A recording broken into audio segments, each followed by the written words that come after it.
To go back, the White Rock School is on White Rock Avenue. It's on near the top right portion of the map. It's just south of Frame Park. And Corey is going to talk about how she found Erica and the defendant at this location, and she got into both a physical and a verbal altercation with Mr. Brooks. That altercation is captured on surveillance video, 2 surveillance videos actually. You're going to see both of them.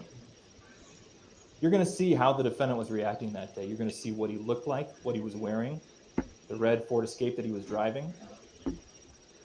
You're going to see how the defendant reacted once Erica's friends showed up and he lost his physical advantage over a woman.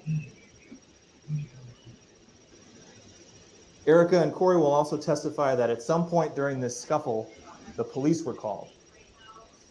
And you're going to see a separate video, squad video, from the responding officer that shows just down the block, there was a marked squad car with its lights flashing, marking the entrance to the parade. Something that people in front of White Rock School would have seen. So the evidence is going to show that the defendant must have known once things got loud and once there was more than just him and Erica on scene. Yeah. Thanks, guys. Sorry, it took me a minute to get back up and running here, but so he took the coward's way out. We got it. We're back in here. You're going to see him in the video get into the driver's seat. Share the stream out, y'all, if you would, please. Corey and Erica will tell you that no one else was in the car. Let's get some folks. You're going to see him pull off on White Rock. Let's get some people in here, if we could, please. Main Street. You're going to hear from law enforcement officers who were positioned along the parade route. What's up, Chris? The officers who made their initial contact with the defendant, the first ones who tried to stop him. And the first one is Detective Tom Casey. The lead detective in this case is sitting at the state's prosecution table right behind me. He's going to tell you that he was working that day as security for the parade. He was working at Main and White Rock. He's the first law enforcement officer to come into contact with the defendant during this incident, face to face, or I think better describe it as face to windshield. He tried to stop the defendant, but there's only so much a man can do against an SUV. But he's going to tell you that he got so close, he got such a good look at Darrell Brooks's face that from that witness stand, he'll be able to say to you definitively, Darrell Brooks, the man in orange on the video screen, is the man who was driving the red SUV in this case. You're going to hear from a few more officers. Officer Bryce Buttrin, Officer Sonia Schneider. They were positioned at the intersection of Main Street and East Avenue, just a little bit further southwest in that map. You're going to hear them describe how they saw this red SUV approaching. They quickly realized it was not part of the parade. They quickly realized this was a problem. There are people, children in the street, lining the street. And so they jumped into action. They tried to stop it. As the SUV started barreling towards them, Officer Buttrin again tried to get in the way. He put himself at risk trying to get in front of the vehicle. Couldn't stop it. Officer Schneider tried to redirect the vehicle up Buckley Street, making a right-hand turn. She'll tell you, and you'll see in the video, there was room. There was space. She couldn't do it. The defendant blew past her. And that's when the screams in the police radio start. You're going to hear nothing from brought up Jim about the hate Hawkinson. crimes. 6 counts first-degree intentional homicide, 61 counts recklessly endangering safety. He's going to tell you 6 about counts of the hit massive involving death, scope of the felony bail jumping, 2 response counts to of this that, 2 tragedy. counts of battery. So He was in charge of the fire department that day. He's going to tell you about all of the units that had to respond to the scene, the massive amount of resources needed to triage and treat and transport all the victims. He's going to tell you about the response from other communities in Southeast Wisconsin, the mutual aid call that went out, and all the other communities that came to help out. He's going to tell you about how Waukesha Memorial he's in Hospital, another just up the courtroom hill right now from the because he parade can't route, keep his outburst down. quickly So the reached judge kicked him capacity, out, so everybody put him in a separate room, to be diverted to other medical facilities. and where they can mute him, turn off his sound, so he We'll can't. transition then into the next chapter of the story, and you're going to hear a handwritten sign or a printed sign that some of says the people objection. whose lives were I forever didn't entertain the changed objection, but by the defendant's as of terrible right now, decisions it's that day. hit or miss. So, But I'll tell you right now, you're not going to hear from all Bill, of how them. you doing, man? It wouldn't make sense. It's not necessary. We intend to present the evidence to you in an efficient and streamlined way. We will elicit testimony and introduce exhibits that cover every element of every single criminal charge in this case. But our goal is to avoid duplication of evidence and to avoid undue hardship on the victims and the witnesses who have already suffered so much. So the first witness in this part of the trial that you're going to hear from is Nicole White. She's the very first person, aside from Detective Casey, who was struck by the defendant on that day. She's going to tell you, as we look at this second of the three maps that we're going to repeatedly refer to, that she was marching with her coworkers and friends with Remax. You'll recognize the float, I think, in the videos, because just like the commercials for Remax, there's a giant hot air balloon that shoots fire out of the basket, which is pretty cool. And she's going to tell you she was marching with her friends and her coworkers when, without any warning, she was hit from behind and knocked over. You're going to see video of that. Nicole White has a special significance in this case because, as the first person who was struck, she represents the point in time when Mr. Brooks was legally required to stop. You heard the judge read the hit and run jury instructions. And to summarize, in Wisconsin, anybody who's operating a motor vehicle who's involved in some kind of accident, they have a duty to stop, to investigate, to exchange information. Not only did Darrell Brooks not stop, the evidence will show that he sped up. The evidence will show that as his body count increased, so did his motive to get away. Nicole White, I think, is a good point here for me to explain to you, or to summarize for you, the charge of first-degree recklessly endangering safety. Now, again, the judge read the law to you all morning and a lot of the afternoon, and she's going to read it to you again at the end of the case, and you're going to have a binder with all these instructions written down for you, so you do not need to memorize them, okay? But we're going to talk about first-degree recklessly endangering safety. It's a crime where it's committed by someone who recklessly endangers the safety of another human being under circumstances that show utter disregard for human life. Let's talk about what the state's not required to prove with recklessly endangering safety. Not required to prove injury. This was a conscious decision in our charging decision. We're not going to get into medical records. We're not going to talk about the details of witnesses' injuries because it's not relevant, except to the extent that it proves that they were endangered and resulted in injury. But we don't need to get into who was hit or how hard or how long they've suffered. We just are going to prove to you that their safety was endangered. So, after Nicole White, we are going to talk, you're going to hear evidence about the first of the larger groups that was affected by this incident, the Waukesha South High School Marching Band. 10 kids in that band got either hit or run over. Here's the first example of our efficient presentation of evidence. You're not going to hear from any one of them. High school-aged kids, there's video showing each and every one of them getting run over. So instead, you're going to hear from their band director, Sarah Waymeyer Aparicio. She's going to come in and she's going to look at some still shots of the video. She's going to identify each of the 10 kids for you. You're then going to watch and listen to the video, and it'll be clear as day who's getting run over or hit. It'll be clear as day whose safety was endangered by Mr. Brooks that day. As we move further down the parade route, you'll hear evidence about the Burris Logistics Group. You'll hear testimony from Kelly Grabo about how she was marching with that group along with her young daughter. You'll see video of them. They're dressed up like the Who's from Whoville. You'll see them get hit. As we move further down the parade route, you'll hear testimony about the Green family. They're spectators along the parade route.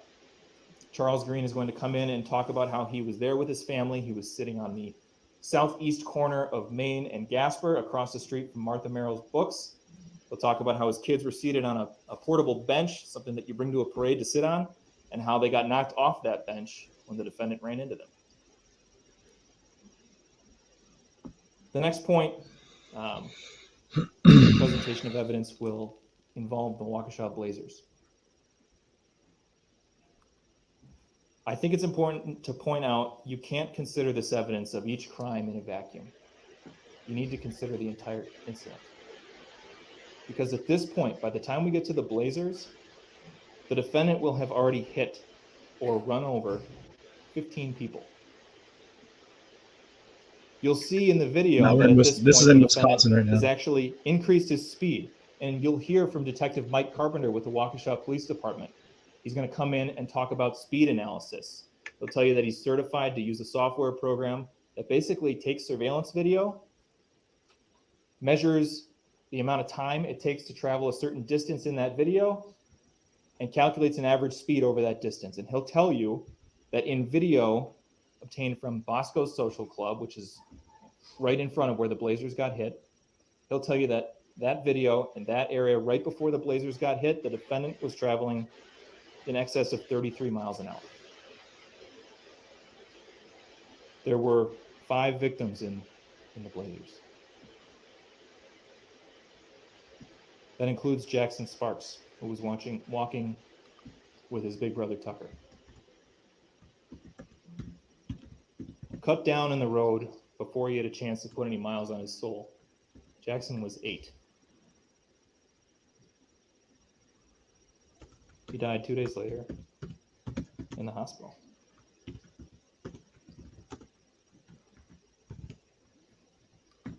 I think this is a good point to talk about the law of first-degree intentional homicide. Again, the judge provided the law to you. It'll be provided to you again at the conclusion of the trial.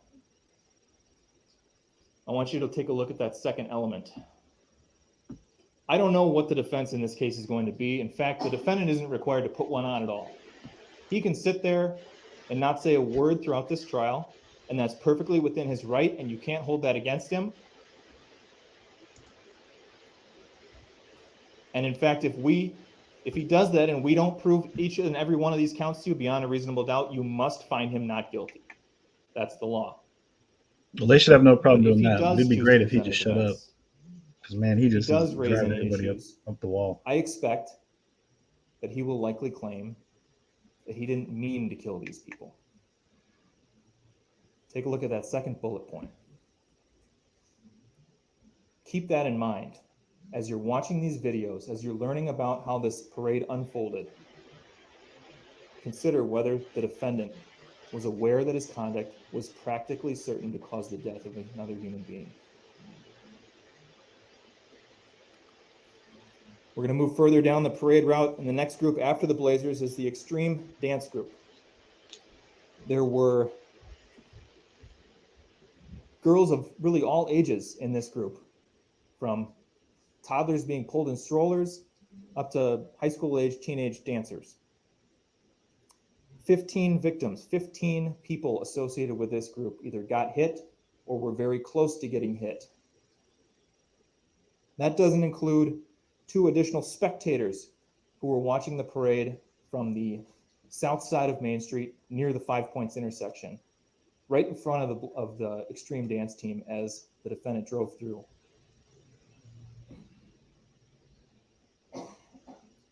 Girls in this dance group suffered catastrophic injuries. The group of victims also includes parents, grandparents, siblings, people marching with the group, but not necessarily as dancers. You're not going to hear from everybody who got hit. You're going to hear from the 2 instructors, the 2 young ladies who were tasked with teaching these girls these routines. No, this is not going to get bad. No one's marching for this guy. No one's causing ruckus over this dude. And they're going to, in the video, identify for you where all these girls are positioned, and it'll be very clear the path of travel of the vehicle as it goes through that group of young ladies, who was hit and who was nearly hit. The next group down the parade route is Citizens Bank.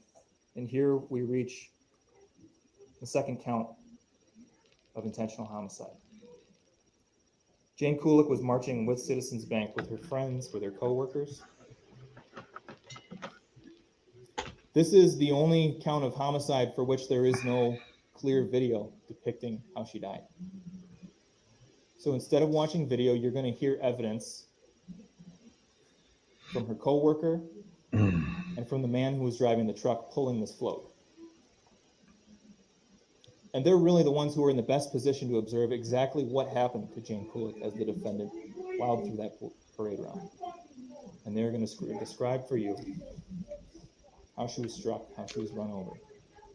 The medical examiner will explain that Jane Kulik's cause of death was multiple blunt force traumatic injuries. We'll move further down southwest along the parade route, and we'll learn about a group that was standing in front of the steaming cup. Spectators, again. Innocent people have nothing to do with anything. You're going to hear about 3 kids who were standing along with a bunch of others along the curb in front of steaming cup. And as the defendant swerved from the left side of the street as he hit Jane, back to the right side of the street as he was avoiding the vehicle that was ahead of him, clipped the curb, and hit these 3 kids.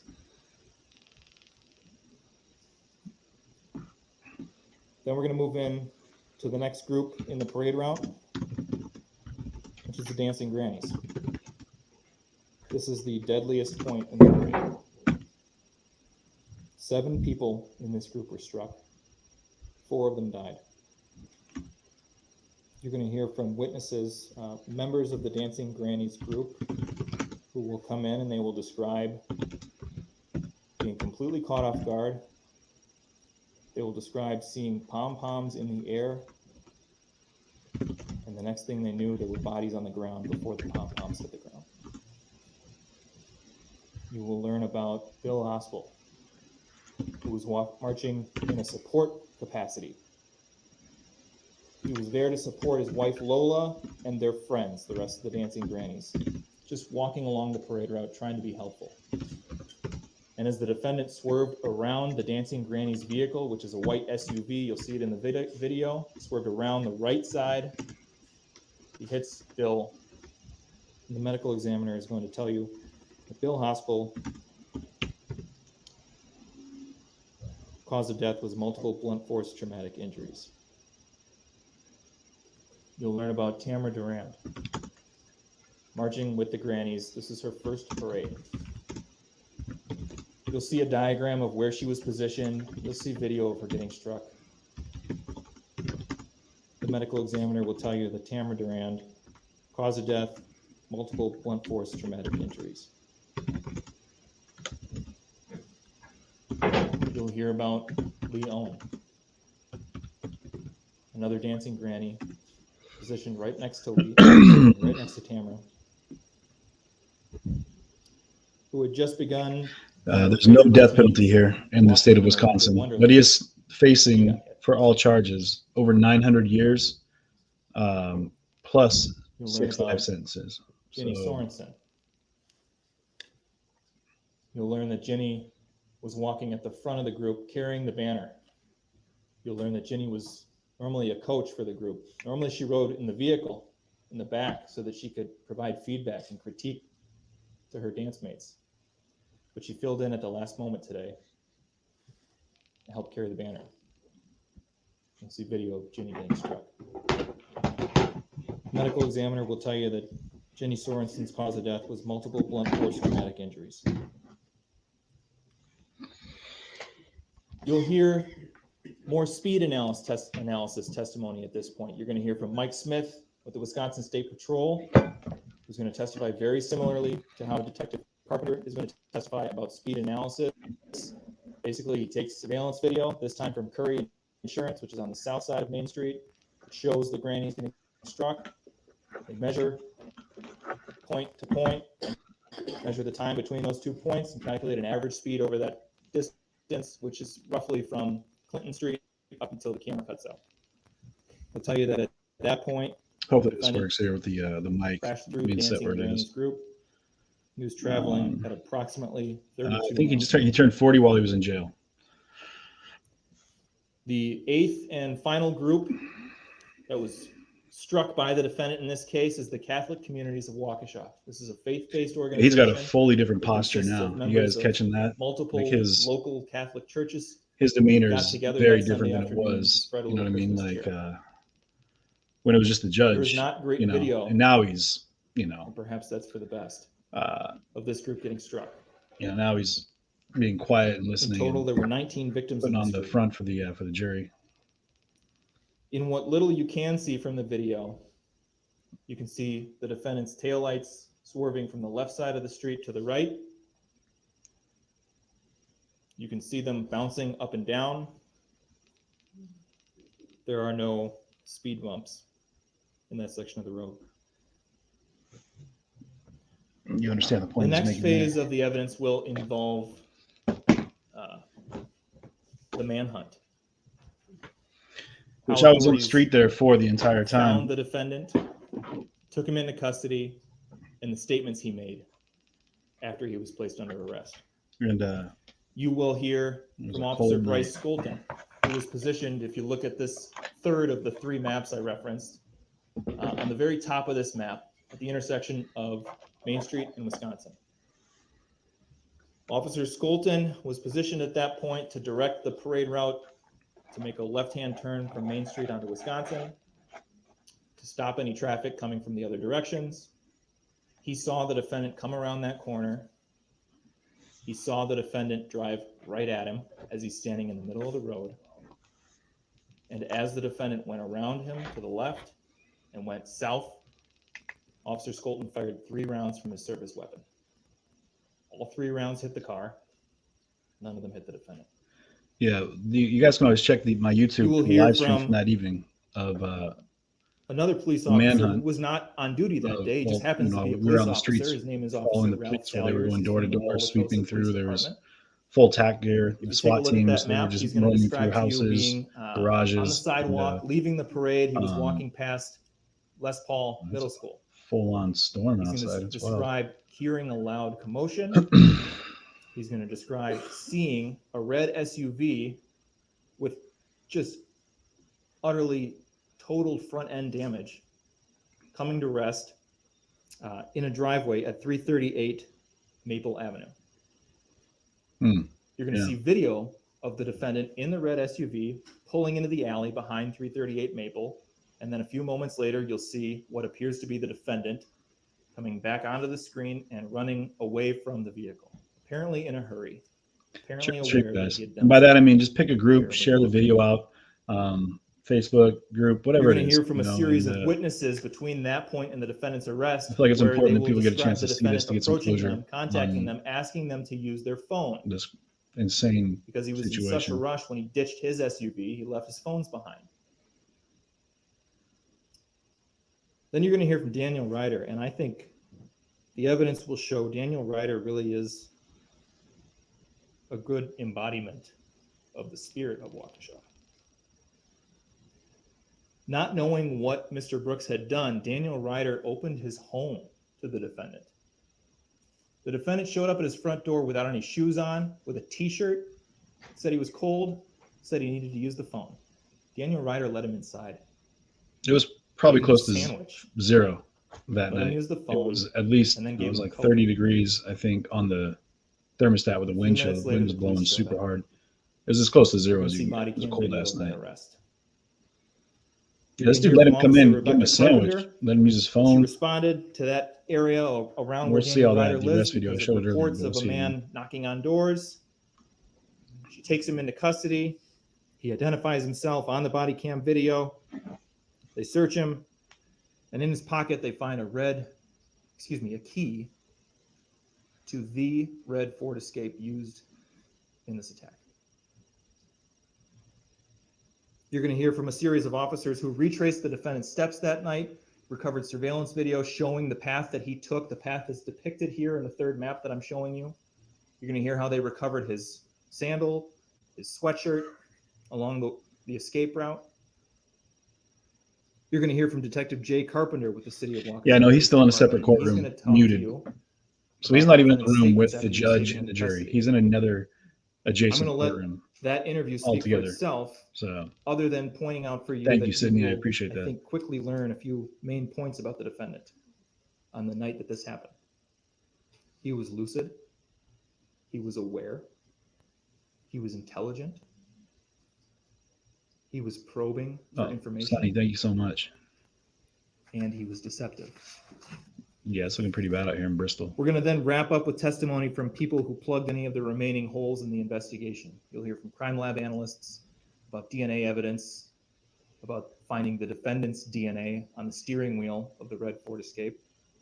So if the power goes out, guys, I unfortunately don't have a generator or any backup here. So Brian Schultz, he's going to testify about the mechanical inspection. Come back tomorrow morning, 8:30.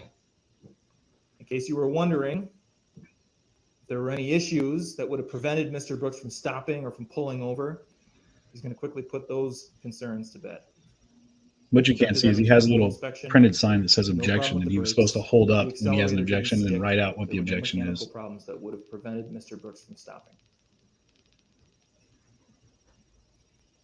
Finally, we're going to close our presentation of the evidence, not with a witness, but with an experience for you. You are going to go to a secure location, and you're going to have a chance to see the murder weapon with your own eyes. Oh, wow. You'll be able to see that red Ford Escape. I want to close now with a few points about how the evidence relates to the law in this case. There are, Jack A, what's up? We've gone through the 6 counts of first-degree intentional homicide. But in addition to those homicide counts, there are 6 counts of hit and run involving death. Those are separate charges. The evidence will support convictions on all of them, all 12 counts of homicide. I think it was 60, but they involved the 60 years victims. On the... Another point I want to bring to your attention is that for each count of first-degree intentional homicide, 6 counts of hit and run involving homicide. It's 360 years for that. If you find the defendant guilty of any of those counts, you have to answer a second question. Did he commit that crime while using a dangerous weapon? We've established that the vehicle Here, is the definitely a evidence will dangerous show weapon. that he didn't use a gun or a knife to commit these crimes. He used 3,500 pounds of steel, rubber, and glass. The defendant's also charged with 2 counts of felony bail jumping. You'll hear evidence to support those charges, which includes the fact that the defendant was charged with a felony offense in a case in Milwaukee County and released from custody subject to conditions of bail. And then he was charged with another felony offense in a separate case in Milwaukee County and released from custody subject to conditions of bail. And those conditions of bail included requirements that he not commit any new crime. And those conditions of bail were in effect on November 21st of 2021. We have dozens of video clips to show you. Just to be clear, there was notebooks, 42,915 people who died from vehicle it's a lot to keep track of. Incidents. And when you go back into the deliberation room in 2021, it might be difficult while you're deliberating. So just last year alone, there almost 43,000 people were killed by cars. So yeah, it's definitely a deadly weapon. And so my if used as a suggestion weapon is that as we go through these videos, you're free to do whatever you want with your notes, but my suggestion would be as we go through these videos, they each will be labeled with an exhibit number. And so I recommend that you keep track of which exhibit number corresponds with which video. That way, while you're deliberating, if you want to see those videos again, you can ask for them by exhibit number. Can't guarantee that you'll be able to see any or all of them, but you can ask. I'm done now. I want to close on one final point, and that is on behalf of the state of Wisconsin. Because his comments are coming up next. We work, you're serving in what is the greatest criminal justice system in the history of the world. And that's because of the 16 of you. It's because a group of citizens, randomly selected, come in and make the final, ultimate determination between guilty and not guilty. That's unique in this world. It's special. And so we're going to go through this evidence. We're going to be mindful of your time. We know how valuable it is. We're going to be efficient, but we have a lot to get through. A lot. And at the conclusion of all that evidence, District Attorney Opper is going to stand up here and she's going to ask you, to render verdicts consistent with the evidence, to find the defendant guilty of each and every count. Thank you.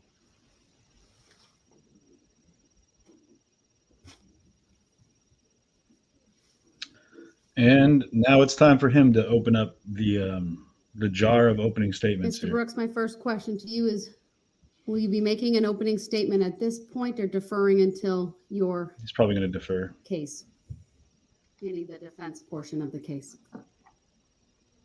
I will be deferring at this time, Your Honor. Yeah. I need a little more adequate time to make sure I go over the points that I need to make. But you're not going to have another Then the chance at court will, opening statement. honor that request, advise the jury he's deferring his opening statement until a later point in the proceedings. Oh, he's going to use, okay, they get to use it later. Okay. Well, how about that? I am going to just take a short break so I can talk some logistics with the parties to determine whether it makes sense to start with a witness tonight yet. It's 4 o'clock, a little bit after, or wait until tomorrow. So either way, you'll come back because you'll either hear testimony or I'll read an instruction for you. But at this point, the jury may be excused. Does anybody know if the jury is sequestered? I'm curious. That was something that was brought up earlier, was the access the jury has to, yeah, thank you for those stars. Much appreciated. Thank you so much. Yeah, he's in the bad room. Yeah. Gino, you're right. He is defending himself.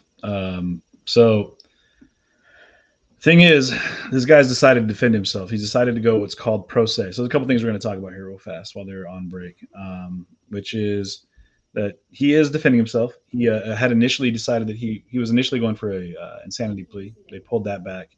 And everyone has deemed him capable of,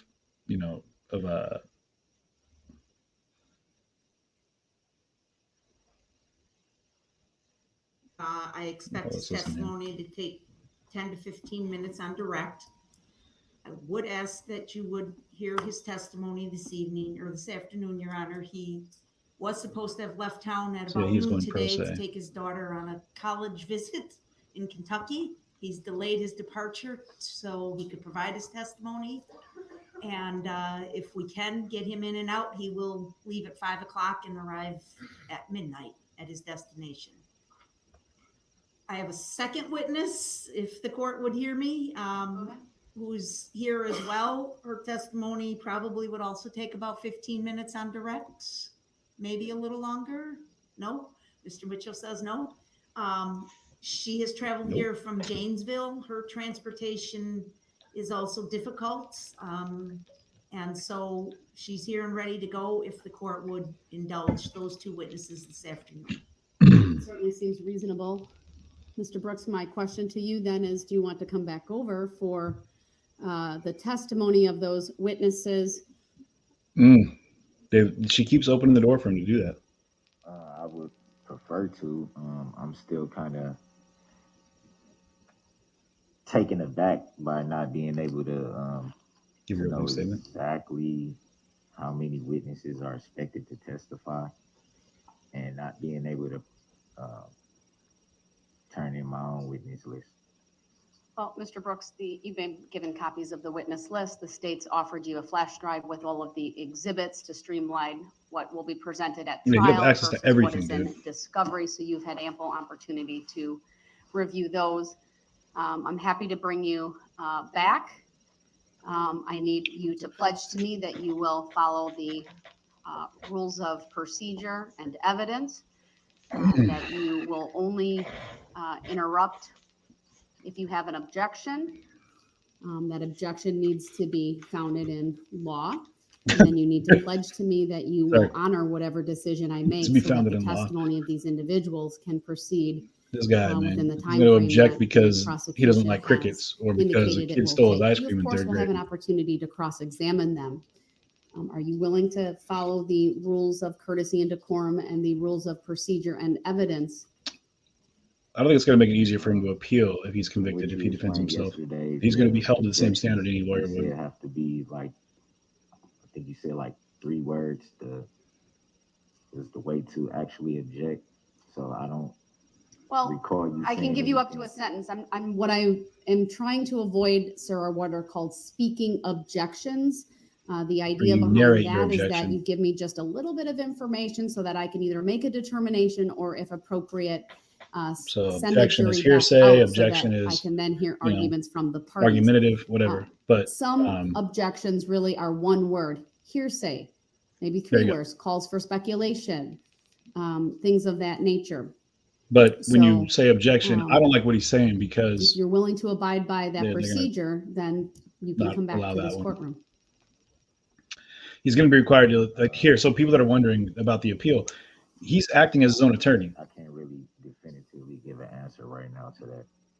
So he is accountable by all rights. So you're not willing to follow the rules of courtesy and decorum and procedure and evidence? This guy. That's not what I said. That's why I'm asking what the she asked you. clarification question, sir. Yes or no? I was clear in what I said. I don't think I can make that determination right now. Let me ask it this way, sir. You may reclaim your right to be present if you are willing to conduct yourself consistently with the decorum and respect inherent in the concepts of courts and judicial proceedings. Are you able to do that, sir? Yes or no? I thought I have. Sir, it's Bring him back. Just I bring him think back. a fairly simple question. I'm asking you if you are willing to conduct yourself Just bring him back. appropriately. Don't ask. It's like a child, man.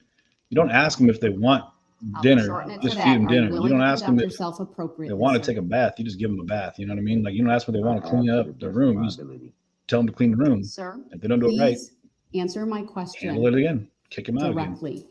Are you But he's hoping to willing hang it up so the to witnesses conduct won't be able to yourself do their thing. And appropriately? just, you know, maybe everyone's going to give up on the case. Like, all the witnesses are going to be like, nah, we're good. Just I take have it.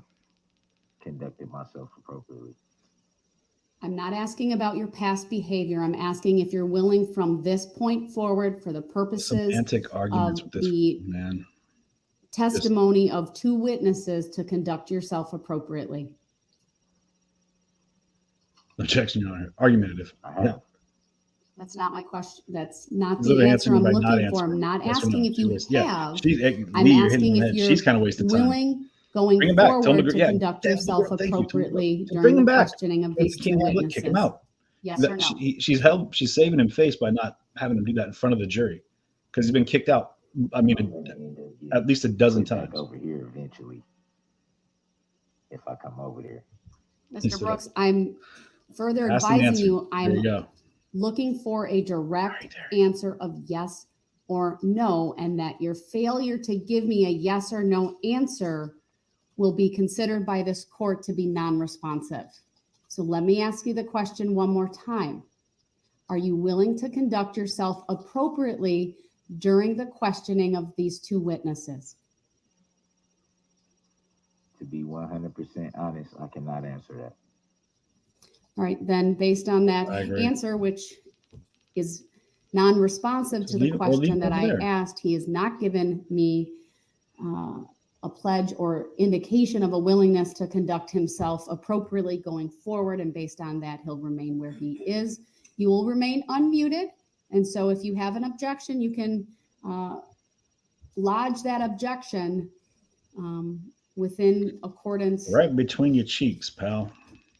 or according to the rules of evidence, sir. All right, with that, let's have the jurors brought back in, and we'll start with the taking of testimony. One quick second to put this up, then, Go ahead. thank you. I don't think it'll take long. Yeah, it's like talking to a child. Let's Yeah, I don't know if she's helping him so much as she's trying to do diligence with the courts and with her due process to make sure there you is not no answer yes or no. ability. You know what I mean? All right, do we need to back out? Do I need? Oh, I wanted to see if the camera angle. So have a wait for a sec, please. He'll let it slide again, you guys. Like where Terry just said, I wish the jury could have seen how he was acting. He can't keep it together long. I mean, he hasn't been able to so far. He's definitely going to snap. You know, he's going to pop off. going to And it's gonna be a questions a at witness. this point. The state's setting up God forbid it's a at one map of for the use victims. with a witness. I want to make sure that it's No, crack on. something that is viewable on the witness camera that Yeah, is Sherry, being she's trying to cover her bases. transmitted into the courtroom where you are seated. So let me back up. The whole thing. Let me back up, zoom out a bit.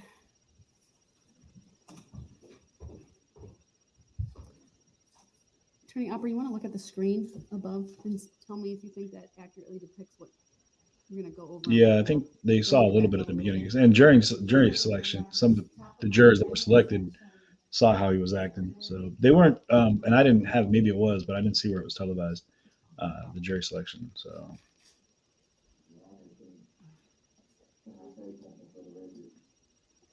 Do you think with where that chair is, Yeah, I was, Bob, I was in Kenosha when this happened, covering the Rittenhouse trial. I was actually there because I was on the witness list. And so, and covering the trial. But then this happened directly after the verdict came out. I think it was the next night. I've already rendered a if I decision remember, about where you're going to be. It was about a year ago, but yeah. Yeah, I don't think the jury selection was televised.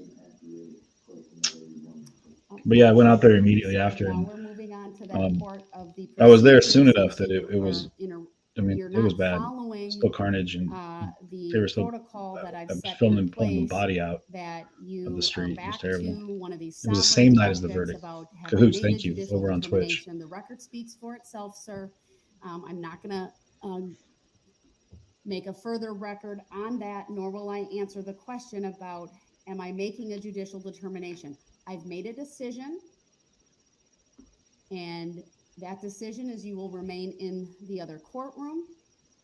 Once the jury is brought back in, I will unmute so that you can lodge objections. But if you interrupt without making an objection and just start November talking, 21st. start talking about a judicial determination, then I'm going to mute you once again.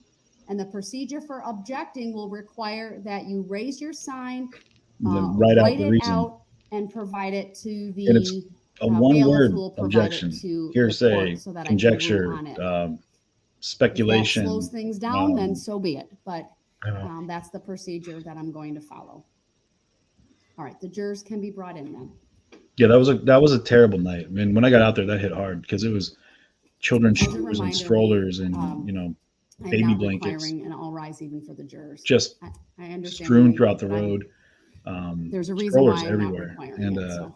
We had no idea like how many people were in the hospital. We knew there was multiple people, tons of people in the hospital. Like we were driving into Waukesha from Kenosha, and we were meeting up with our people. There was Cindy there, and we were with Stefan, and we had some folks with us. And like on our way in, we were getting passed at rapid pace by like 100 different unmarked vehicles and ambulances and everything else. And then coming the other way was the same thing. It was just this crazy, like high-speed thoroughfare of vehicles that were evacuating people, squad cars, personal vehicles that had injured people in the car. Sorry, I know my camera's doing a weird focus thing. And and they were having to do this. I mean, and yeah, it was horrific. And then we get there, and it was still a melee. There was just police, gentlemen, you may have a seat everywhere. And the writing materials will be passed out. Our intent is to have the state call its first two witnesses. Yeah, they were moving bodies. And then there was one. That is done, I have watch one of the videos that I had in to read, and then street, and we'll break for the day. They were pulling a body out on a gurney. I'll consult with the parties before I let you know what time you should report tomorrow. And keep in mind, my time I say we start for court might be different than your report time. All right. Thank you, Sherry. I will. All the I'm materials trying. passed I got to get momentum and very well. Then the state may call its first witness. Portfolio of Thank you, Judge. State call supporters Sergeant Dave to keep us up and running. Good afternoon, Sergeant. If you would please make your way to the witness stand. But when you get there, please remain standing. Raise your right hand, and my clerk, Teresa, will swear you in.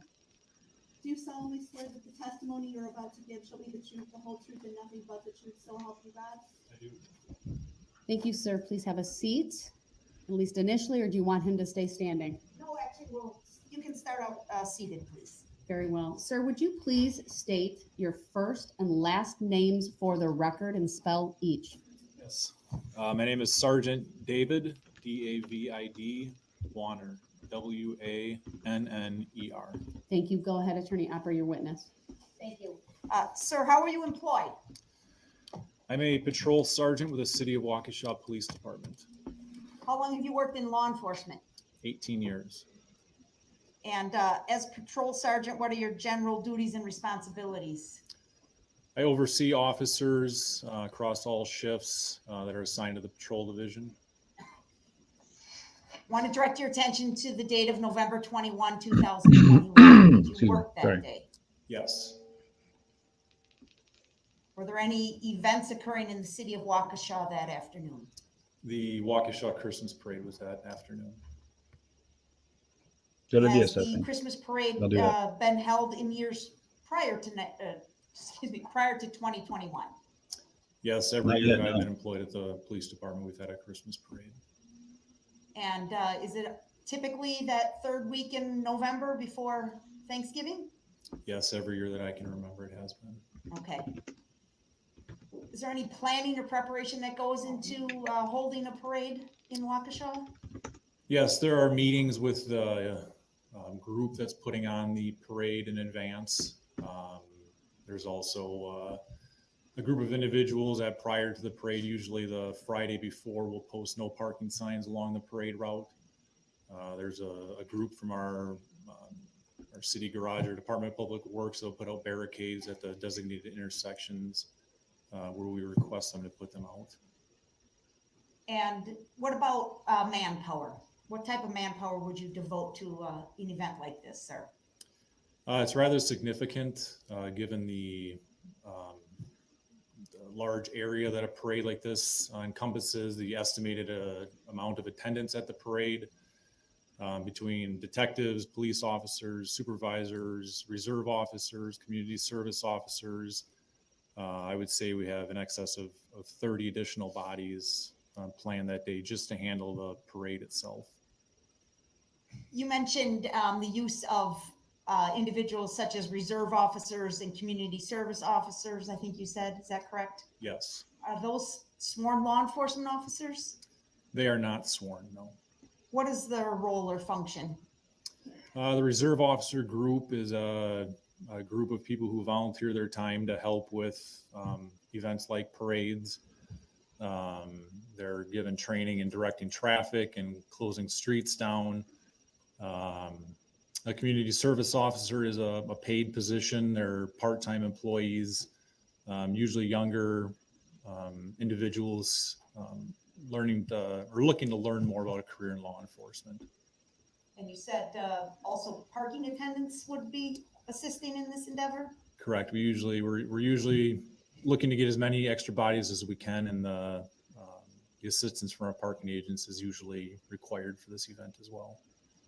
And this would be in addition to the sworn law enforcement officers that are assigned to work the parade? Correct. And obviously you still need other officers to patrol the city, correct? Yes. Where is the parade held? The parade takes up a large portion of our downtown area. There's a staging area that the floats before the parade that they're all instructed to assemble in a particular area along White Rock Avenue between Niagara Street and Main Street. And that's about a 3-hour process of getting all the parade participants into that area and lined up accordingly. The parade itself runs along Main Street from White Rock westbound to the Veterans Park area, where it makes a turn and then heads up Wisconsin Avenue and ends near the Waukesha Public Library.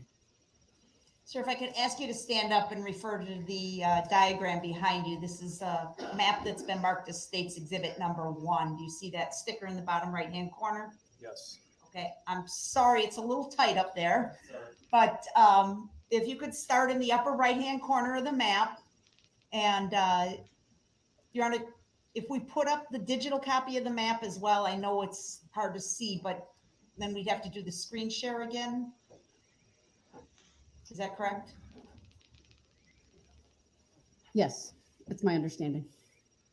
Okay, I'm going to ask the paralegal to please put up State's Exhibit number 1 on the digital copy as well.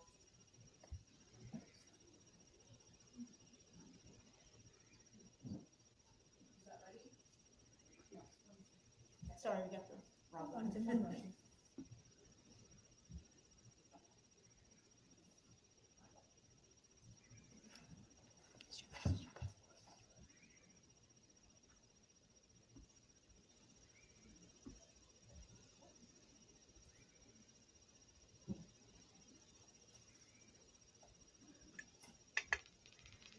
While he's checking that out, there's a couple things that I looked at in our notes here that we're talking about what defines a mass murder.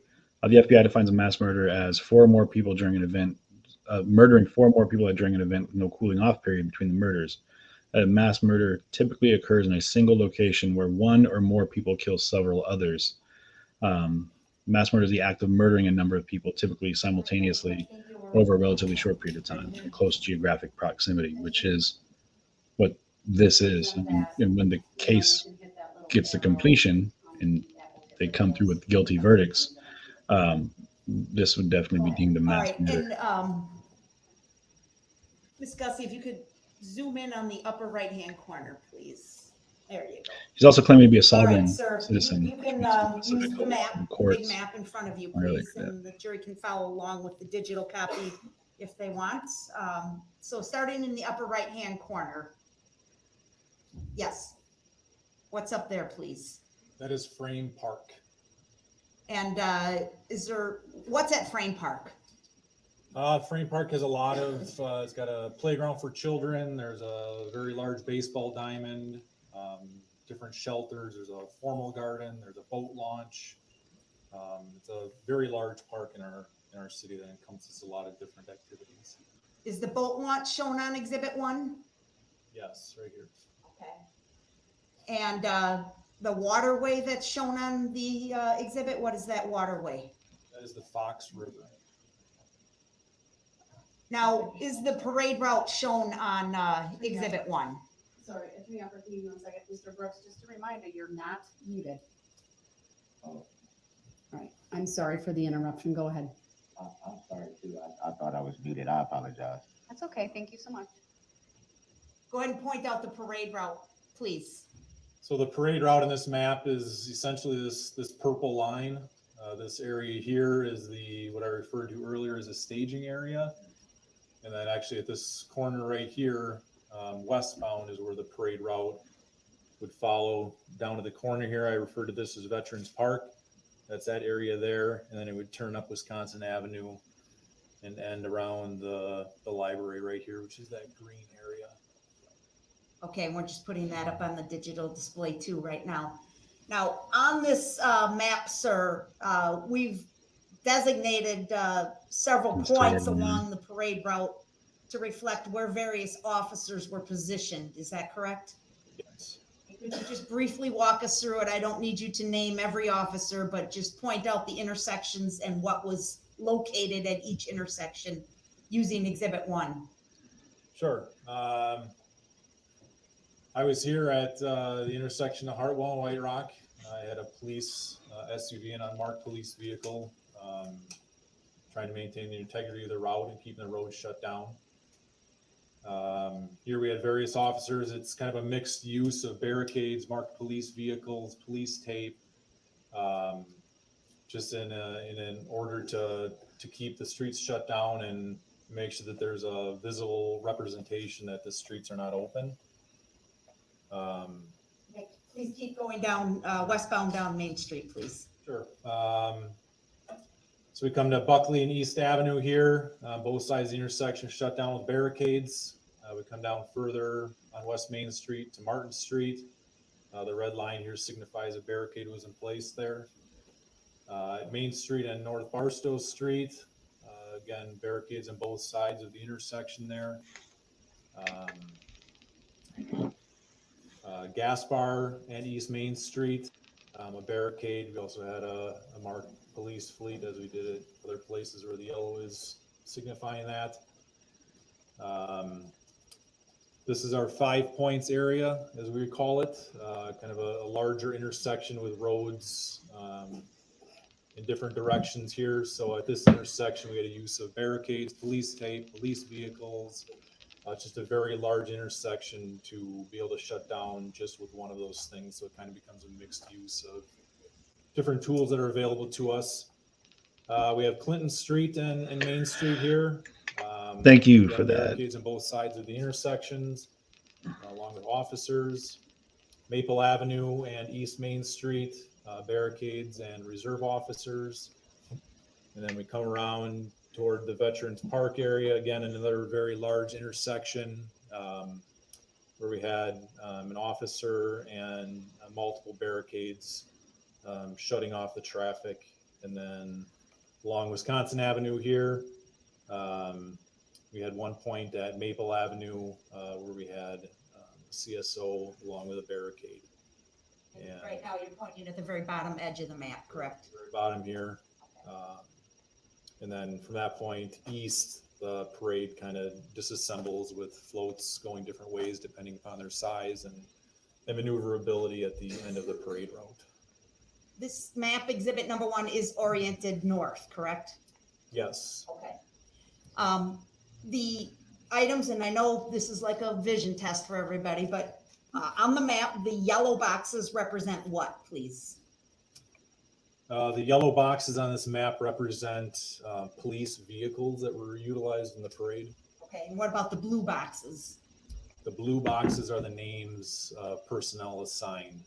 Where you see an RO, that would be a reserve officer, PA would be a parking agent, CSO would be our community service officer, OFC would be an officer. All right. The reserve officers and non-sworn officers, would they be wearing a police uniform or some type of designation? Yes, they all have. Hold on. There's an objection. It's overruled. He may answer. All personnel on the parade route are in uniforms. Additionally, everyone, it's part of our policy that they are required to wear traffic vests, which would have been a yellow and could have been blue and yellow or orange and yellow traffic vest that says police on it. Okay. I'd like to go back to the area on White Rock where you were located, where the units were staging, correct? Yes. Now, can you describe for us where the road was actually shut off by police so that no motorist could actually travel down the road? Sure. I mean, this actually further north than here, it's off the map, is where we had our first point of shutdown. It was at White Rock Avenue and Niagara Street. We used Niagara Street to divert any traffic that would have come that direction.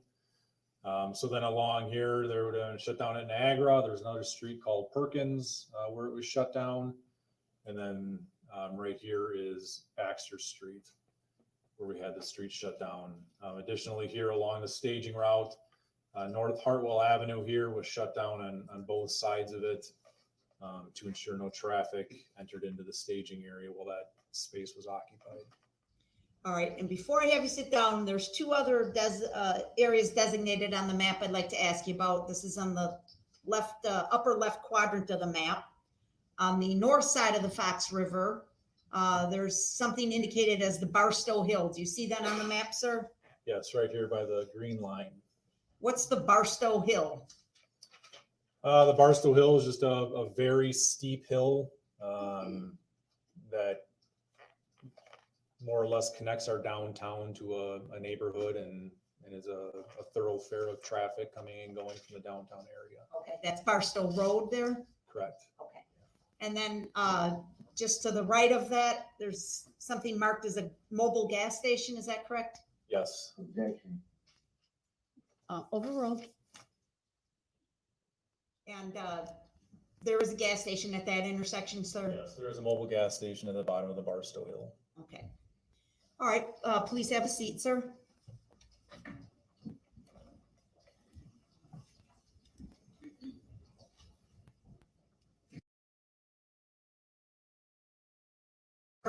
Sending officers out to their locations along the route here. At 1 p.m. is when the initial few officers head out to secure the staging area. So they're out there from 1 o'clock until about 3:30. Between 3 and 3:30 is when the rest of the personnel assigned to the parade would have arrived at their locations along the route. All right. And I assume you're in some, Your Honor, we just lost part of the Polycom. Well, we'll pause. It won't happen otherwise. And we can take that down for now. We don't need the state table displayed at the moment. Mr. Brooks, we lost you for a second. As soon as we knew it was down, we stopped. We didn't take any additional testimony. I just want to confirm you can see and hear me. Yeah, I can hear. And you can see the 4 cameras, so the witness as well? Yeah. All right, thank you. Okay, so there's somebody that's running the parade as far as lining up the participants and making sure everybody that's walking in the parade is where they're supposed to be, correct? Correct. Is there a title for that person? Boy, I wouldn't know.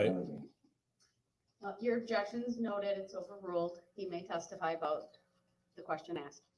Or is there somebody that you were dealing with directly that was kind of responsible for the units of the parade and you're responsible for the security of the parade? Yes, there was a Overruled. He may answer.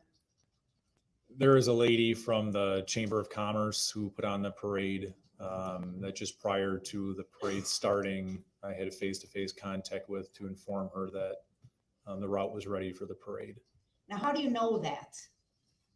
How do you know that the route was ready to go?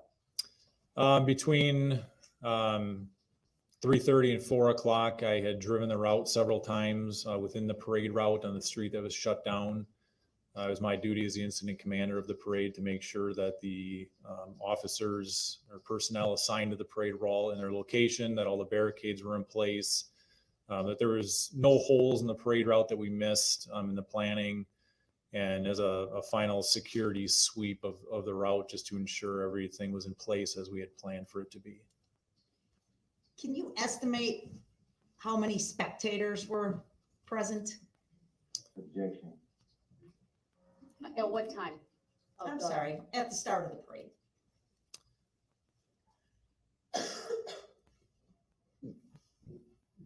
Thousands. Once the parade had started, I was not on the route anymore. I think the last time I drove the route itself would have been just before 4 o'clock as my final lap through. Okay. And there's spectators on both sides of the road, north and south sides of Main Street? Correct. And all the way from Hartwell, all the way down to Veterans Park at the end there near Wisconsin Avenue? Yes, I'd say the majority of this. Hold on, I've been an objection. Go ahead. What's your objection? That is hearsay. We can't know sure where everybody was at. The objection is noted. It is overruled based upon the foundation previously laid by the witness. Go ahead. The spectators are primarily from the intersection of White Rock and Main Street westbound. So you were satisfied it was appropriately safe to start the parade, is that right, sir? Yes. What did you do? I had face-to-face contact with the organizer of the parade. I indicated to her that I checked the route and from the police side of things that we were ready for the parade to proceed, and let her know that she could begin whenever she was ready. About what time of day was that? It was right about 4 p.m. And you had mentioned the units were staging on White Rock near where you were posted, is that right? Yes. And did you see as the units would enter the parade route, then they all kind of move forward, I'm assuming? Yes, Overruled. the parade participants are set up on either side of White Rock Avenue, and they're kind of funneled together into almost a zipper type fashion as they enter the parade route. And as they march forward towards the parade route, then at some point is the road behind them vacant? Correct. And what do you do when that happens? We try to cause as little disruption in the city. Shutting down White Rock Avenue, it's a very major thoroughfare in the city, and having it shut down for that extended period of time causes some pretty significant traffic problems. So as the road is no longer occupied by parade participants, we try to open up the road from behind them, keeping the back of the parade shut down, always taking into account a street for a car to turn off onto. So Did you remain in that same position near White Rock and Hartwell? yes. And do you remember how you had your squad positioned? Objection, that's hearsay. Overruled. I had my squad positioned across White Rock Avenue in an east-west fashion, essentially in the middle of the roadway. The road is much wider than the SUV squad I was driving is. I positioned it that way to give a visual representation to motorists that the road wasn't open. And is your squad marked or unmarked? It is unmarked. Objection, irrelevant. It's relevant. The answer may stand. Make sure if you hear an objection, sir, that you wait until I rule on it too. Thank you. Are there red and blue lights on your squad car, sir? Yes. Objection, irrelevant. Overruled. The answer may stand. Did you have your red and blue lights activated as it was parked across the roadway? Objection, irrelevant. Overruled. Yes. Remember hearing something about a disturbance near the boat launch? Yes. Objection, hearsay. Are you offering it for the? Foundational, Your Honor. All right, it's not being offered for the truth of the matter asserted. The objection is overruled. He may answer. I believe he answered yes, and it may stand. All right.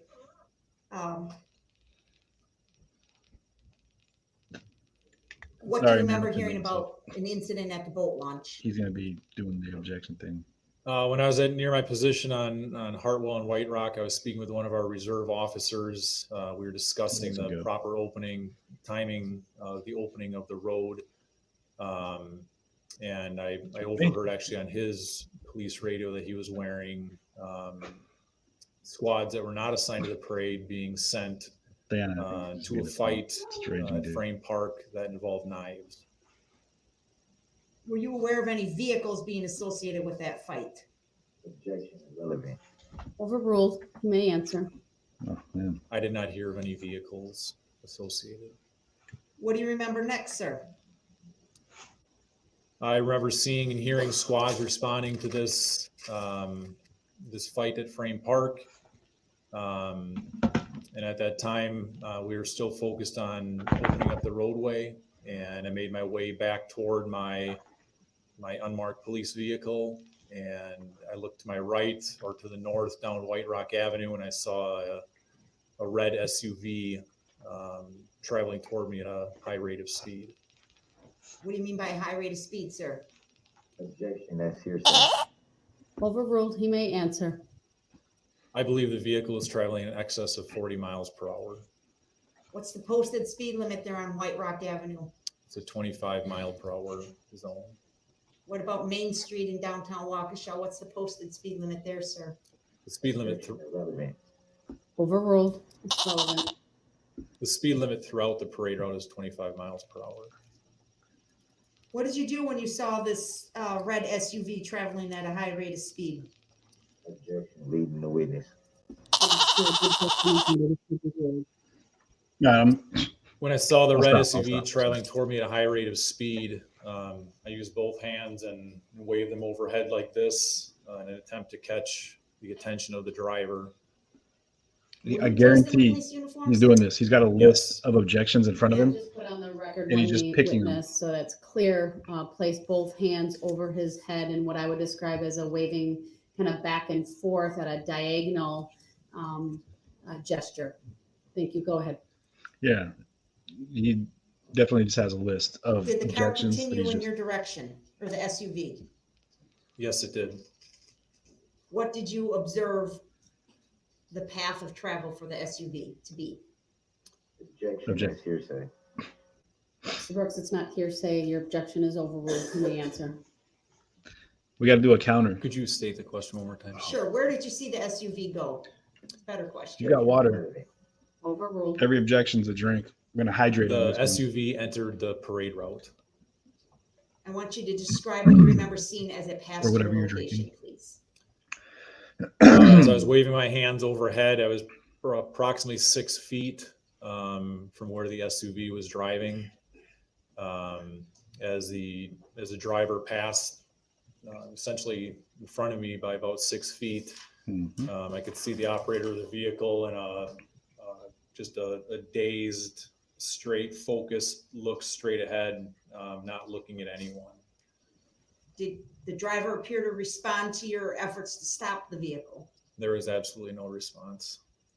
Did you notice the car slow down in any fashion? Objection. No, in fact, Hearsay. It's not hearsay. It's overruled. He may answer. as the SUV passed me, I looked over the hood of, or the top of the police vehicle that I had positioned on the road there, fully expecting that as it passed, that I would see the car slam on its brakes as it realized it had entered the parade route, figuring it was a lost motorist. I didn't see that happen. It continued into the parade route at a high rate of speed. What did you do? Upon seeing that, I got on my radio in an attempt to notify other personnel assigned to the parade route. I stated that a red SUV had just blown by me. Do you remember using those exact words, sir? Objection, that's irrelevant. Overruled. You may answer. I don't know if I said a red or maroon SUV, but I remember saying that it had blown by me.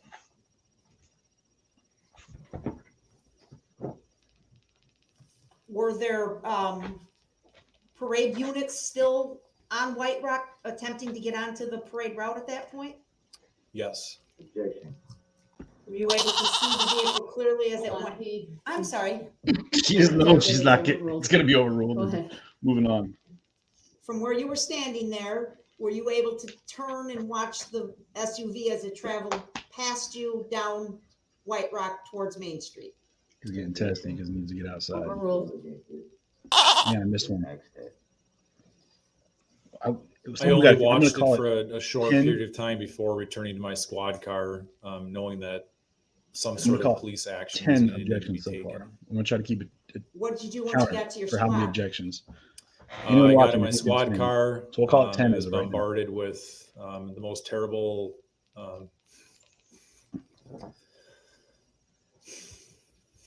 I'm sorry, I interrupted that question.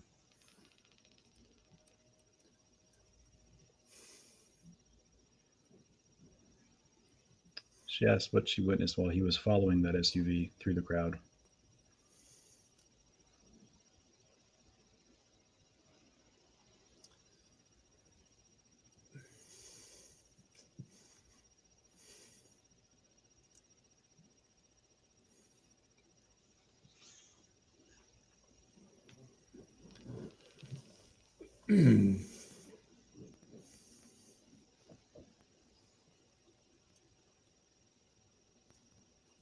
Is the most terrible thing I ever heard. The sounds. Yes. You didn't see anything at that point as far as people getting hit? No. Okay. I want to show you a video clip, sir. This is State's Exhibit number 2. Madam Clerk, if you could please turn on the State's table. If it gets graphic, I might have to remove the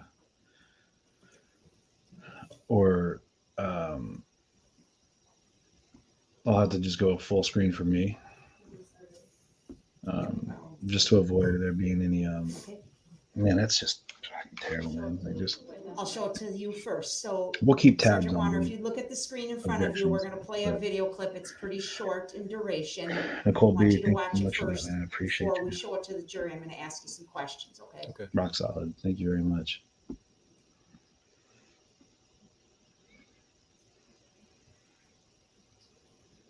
Did you see that clip, sir? Yes, Okay, they're not Is going to that show it. a video clip you've seen before? I have seen that, yes. Okay. Do you believe that's a true and accurate representation of the SUV traveling on White Rock Avenue near the start of the parade at Main Street? Yes. Okay, yeah. So we're not worried about them showing anything too graphic. Permission and permission to publish, Your Honor.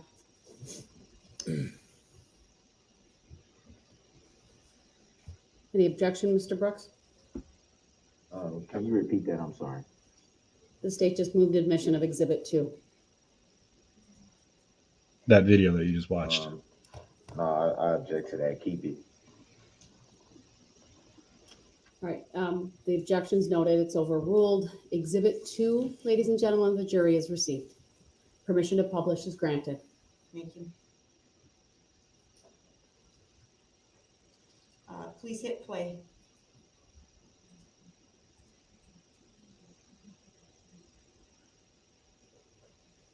Sergeant Warner, is that consistent with the vehicle you saw traveling away from you past the parade floats that were about to enter the route?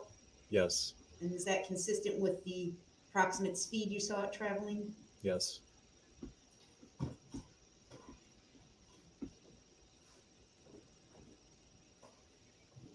After you became aware that something terrible was happening on the parade route, your incident commander, what do you do? I drove in my police vehicle down toward the area that I just heard repeated over and over on the radio where the casualties had taken place. And that would have been at Main and Gaspar. And once I got to that position, I parked my vehicle as it was impossible to drive any further. Was there a call made for assistance? Yes, I don't know who said it, but an officer used a code over the police radio, basically requesting police assistance from any officer in the county that would be listening. Did multiple officers respond Yes. from within Waukesha County? From when Overruled. Objection there was Waukesha irrelevant. County and Far Beach. 14.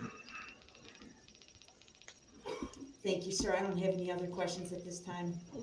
Mr. Brooks, do you have any questions for this witness? Yes, I do.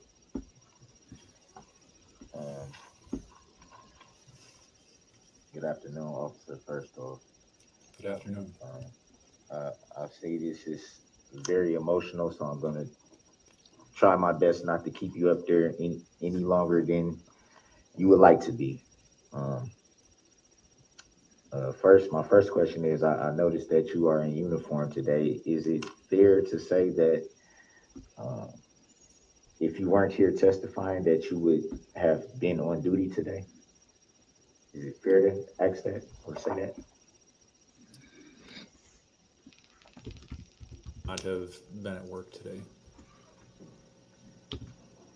So did you feel the testimony that you would be given at the trial today warranted you to be in uniform? Objection, relevant, Your Honor. Sustained. You do not need to answer that, sir. Next question, Mr. Brooks. You said you've been in duty for 18 years, correct? Yes. In any of those 18 years, have you ever come across or had any interaction with the plaintiff in this matter? Objection, vague. Sustained. You do not need to answer that, sir. Next question, Mr. Brooks. How long have you known the plaintiff? Objection, vague and irrelevant. Sustained. You do not need to answer that, sir. Next question, Mr. Brooks. Do you see the plaintiff in court today? Objection, vague and irrelevant. Sustained. Next question. Do you have any knowledge of the plaintiff? Objection, Sustained. Have you ever even seen the plaintiff in this matter? same objection.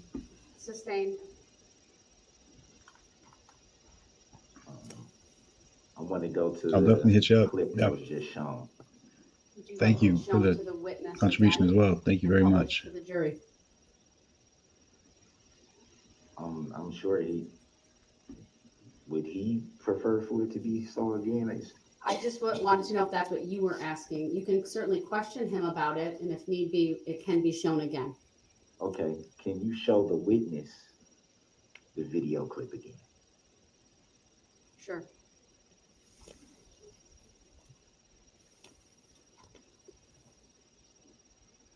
All right, I can tell from my monitor and the witness monitor, it is up, but it's not being projected to the courtroom other than that. And you can go ahead and play it.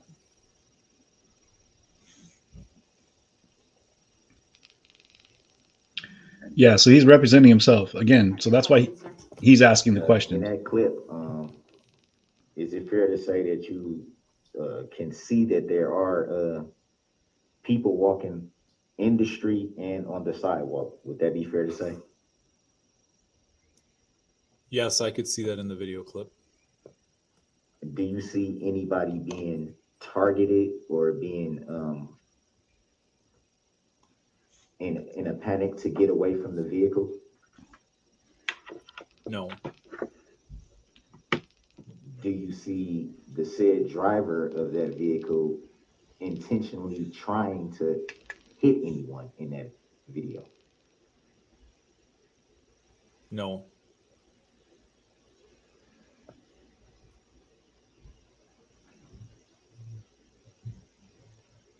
So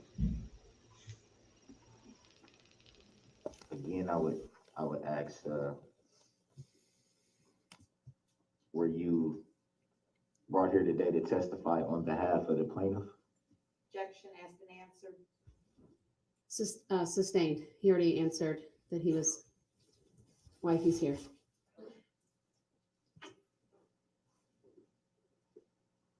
Again, I would ask just one more time for the record. Do you see the plaintiff in court today? Objection. Sustained. Do you have any other questions, Mr. Brooks? Do you know of the plaintiff at all whatsoever? Objection. Sustained. He's basically trying to find out if this sergeant has had any experience All right, with thank you. Any redirect? Darrell Brooks All right, thank you, previously. Sergeant. You may step down. Is he released from his subpoena? Yes, please. All right, thank you. He's released. Really quick on the record, if I may. We're going to call the next witness. Do you have we have the jury in the courtroom. Do you have a question, sir? I will have a oral tennis motion I would like to be put on the record. If you have a motion, it'll have to wait until after the next witness is called. Write it down, submit it on paper, and I'll review whether it's appropriate for this court to address. All right, the state may He's call got the next access witness. to the internet in front of him right there. I'm pretty sure that's what he's doing. So The state calls Corey Runkle. All right. Good afternoon, Ms. Runkle. If you would please make your way to the witness stand. So I believe When this is you the get last there, witness please for the remain day, Standing, so- raise your right hand. My clerk, Teresa, will swear you in. Is the map to stay up at this point? It doesn't need to, but it also doesn't need to come down, I don't think. How about I It's in the just way. use, over here, we'll just put it behind. Okay. Just take it, just stick it behind. The easel can stay there.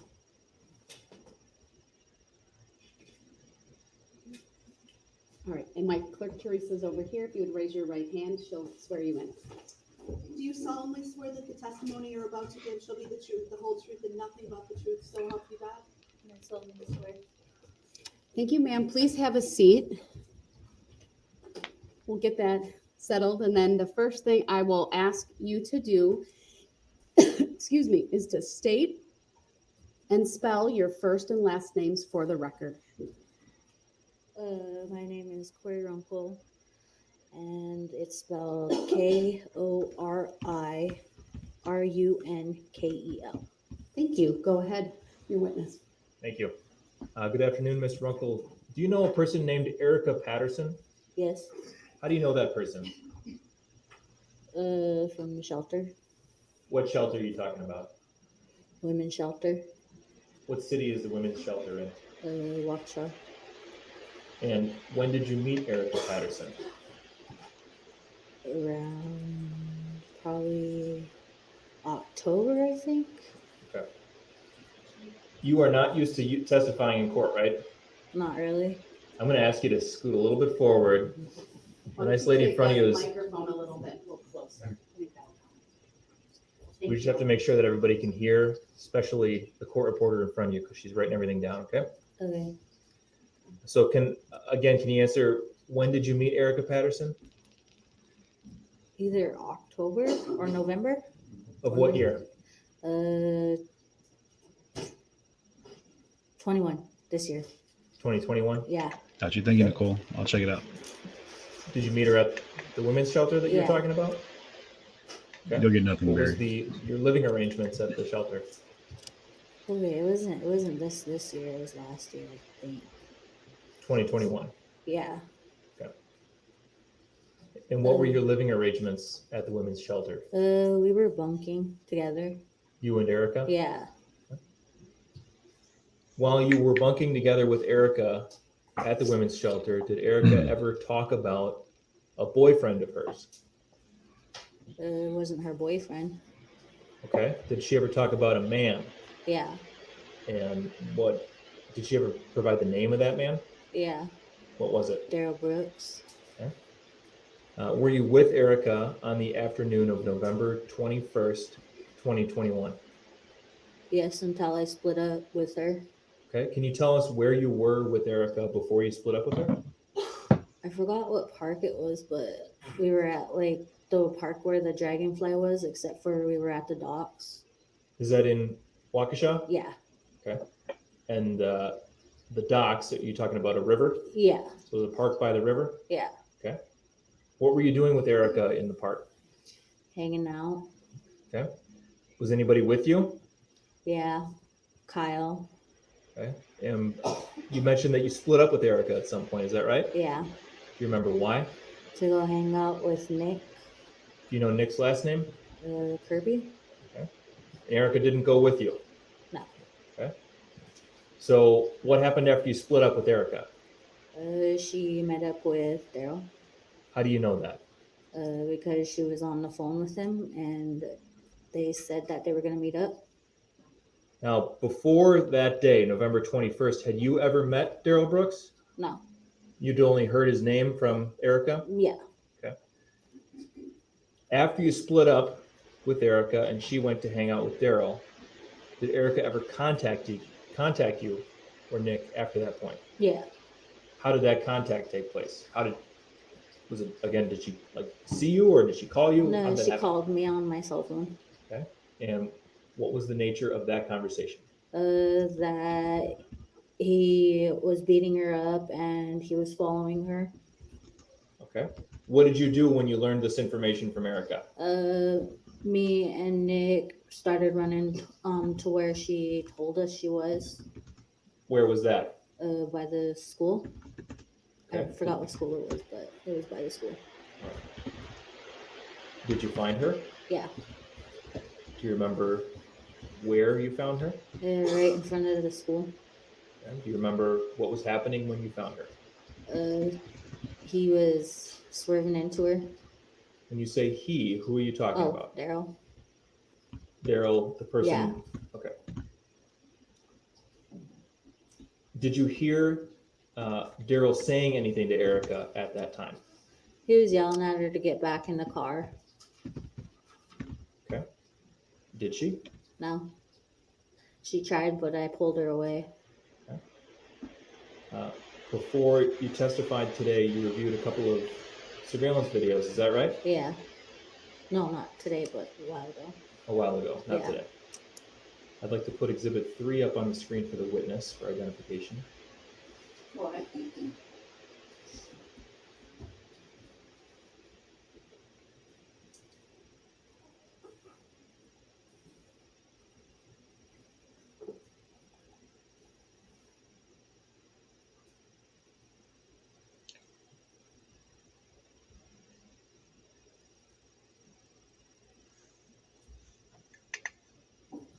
Kicked off of what? Paul, I'm sorry, I must have missed a comment.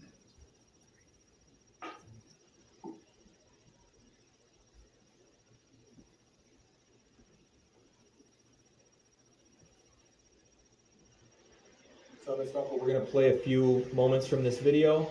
I want you to watch and see if it's the same video that you've reviewed previously. Okay, so we're just going to play about 10 seconds here. I could just tell that's her walking up. Okay, let's pause there.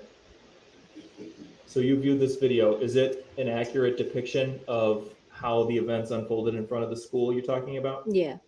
I move Exhibit 3 into evidence and ask to publish. Any objection, Mr. Brooks? Yeah, my objection would be, you've only played 5 seconds of the video, whereas the other 5, you just said 10 seconds that you would play. I'm curious to see the rest of the video. Your objection is noted. It's overruled. This is for foundation to establish it's what the witness is going to testify about. She's testified. It's a fair and accurate depiction of what the events that unfolded in her presence. She thought I'd asked him if he had any objections. I will receive Exhibit 3.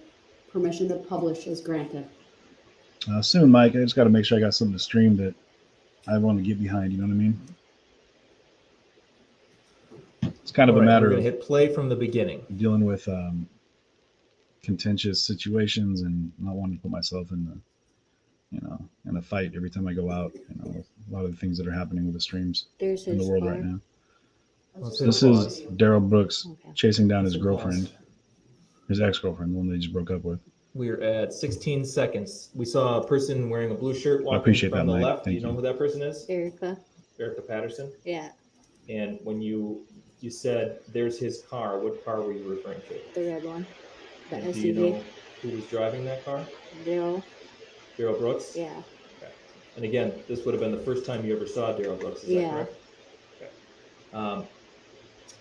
We're going to resume from that point, but wait until I pause again to speak again, okay? I'm sorry. That's okay.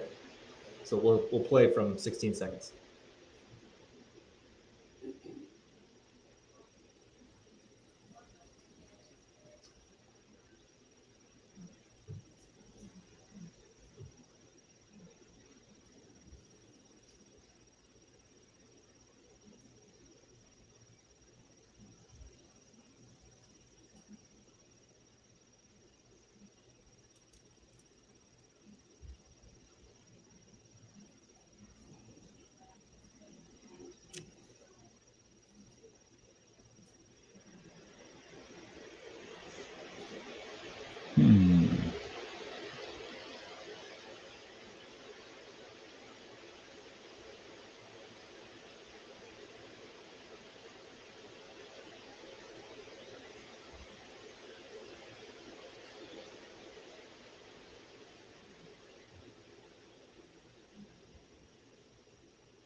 Yeah, it's wild. Once the videos came in, he stopped objecting. When it was just questions, it was objection, objection, objection. Now that he's watching these things, it's kind of almost like he's like, oh, shoot,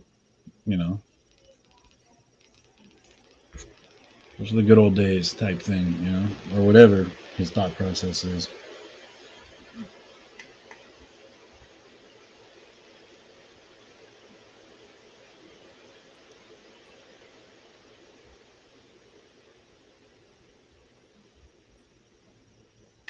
So remember, he's facing over 900 years and 6 life sentences. 6 life sentences. So he's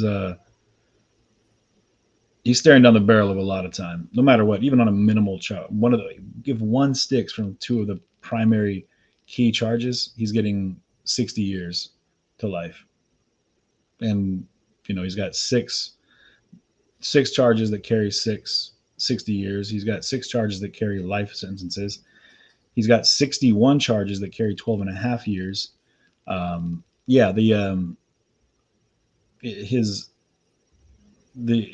probability of him walking out of this courtroom with any kind of Pause there. life that he's looking forward to on the outside Paused at 2 minutes and 44 is seconds. non-existent. During that clip, we saw a red SUV towards the top of the screen. Is that right? Yeah. And did you recognize that vehicle? Yeah, that was Darrell's. Okay. We see now at this stoppage point, we can see two people on the upper right-hand corner. Do you know who those people are? Me and Nick. Do you know which one you are? The one with the green gloves. So left or right? I think As we're the looking. one up in front. And then there's a person with a white hood. Do you know Yeah, who that is? that's Nick. Okay, so you're the other one on the left? Yeah. All right. And you saw Erica? Yeah. All right. Let's resume playing at 2 minutes and 44 seconds.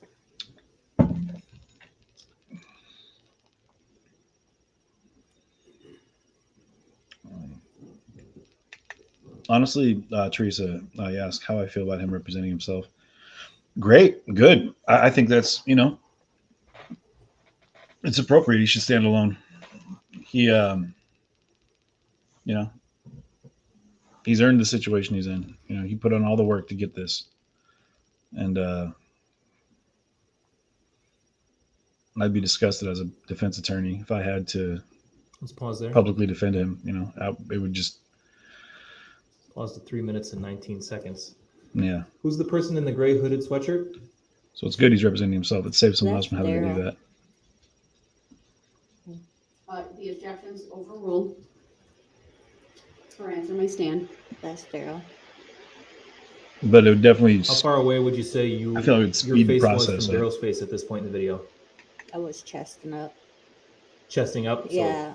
I guess that's pretty self-explanatory. Do you see Darrell Brooks either in the courtroom or on any monitors in the courtroom right now? Yeah. Your Honor, and actually for this point, I would ask that the court order the defendant to remove his mask. Mr. Brooks, you're ordered to remove your mask. No. A man who is his own lawyer has a fool for a client. No, I'm not gonna do that. Mr. Brooks, we talked about this at a prior hearing. For purposes of identification, you're ordered to unmask.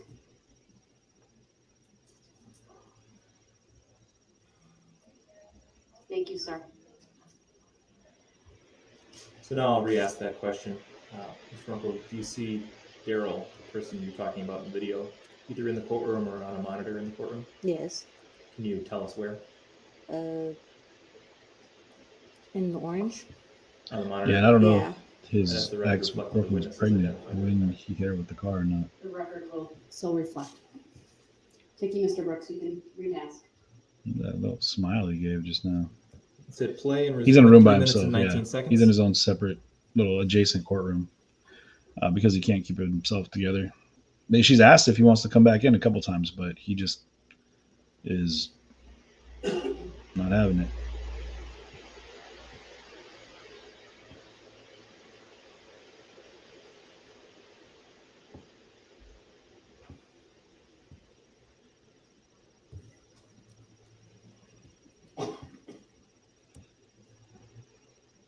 Yeah. So why is he wearing a mask? Yeah, I see the follow-up question there. Yeah. Why? Why is he wearing a mask? Bobby Griffiths, good question. Do you forfeit a mistrial if you represent yourself? It could have been why he was probably it could have been that he was trying to hide his identity. I mean, he was trying to go out the officer and asking. All right, we've reached the end. Ms. Runkle, can you tell us If he what was saw him happening or in if that he knew last of the portion person in the video we just courtroom. watched? Well, before Erica, me, and Nick showed up in the camera, that's when I ran after Erica from getting ran over, and then she tried to jump in the car with him. And then I ended up chesting up to him. And then we ended up going at it. So, yeah. How would you describe the level of your volume during that interaction? Like, what do you mean? Were you yelling? I'd say, yeah. Was Mr. Brooks yelling? Yeah. Was anybody else in that video, either Nick or Erica, were they yelling? Erica was telling me to stop. Okay. And what happened after the physical confrontation with Mr. Brooks? Nick pulled me away. And then what happened? And then Brooks walked off Did you see where he went? into his car. The red SUV in the video we Yeah. just watched? Was there anybody else in the SUV at that point that you saw? No. And what happened next? After that, it was like he headed out. Okay. Did Mr. Brooks say anything to you or Erica or Nick as he was leaving? He told Erica he was. Oh, The basis for your objection, you said objection, right? Is hearsay and irrelevant. Is it being offered for the truth of the matter asserted? From the Well, it's state? a statement by a party opponent, so it's not hearsay. Oh, it's his statement, sorry. I think I misheard what she said. All right. The objection is overruled. If it's, she Yeah, may he's going to go for the testify quote. as It to wasn't me what that situation. he spoke on this occasion. he told Erica that he was gonna find her and he was gonna kill her.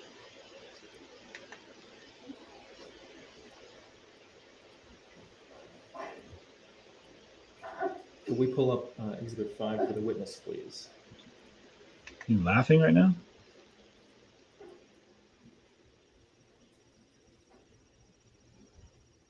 Oh, yeah.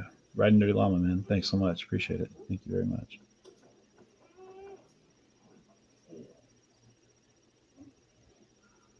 If there are mistakes leading to a mistrial, I believe they could have one. He would have to know how to do a mistrial.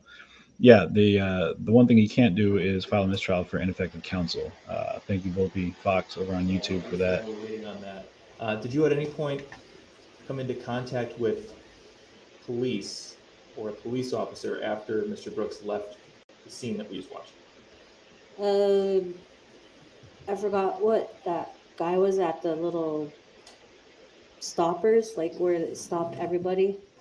But we came into contact with him, and then he called the police officer, and then we had contact with the police officer. Yeah, he's definitely not going to be laughing when At they any read point the while Mr. verdict. Brooks was still present for the scuffle, did you or anybody else in your group call the police? No.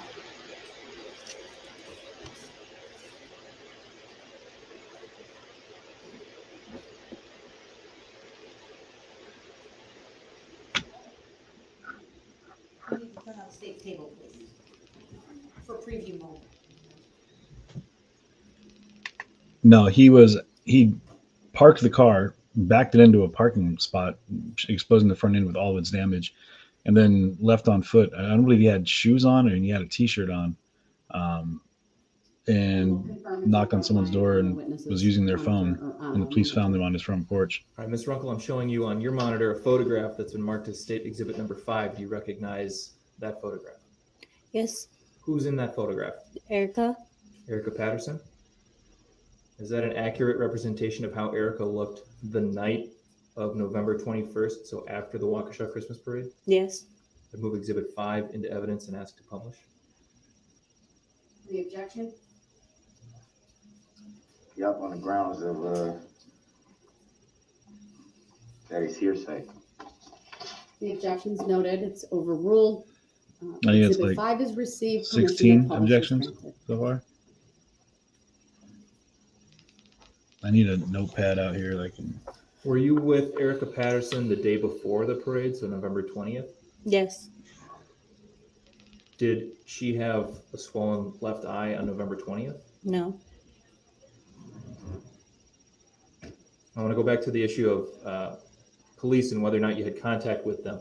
Can you describe in a little bit more detail what exactly happened with law enforcement after the defendant left? And the key to the SUV in his pocket.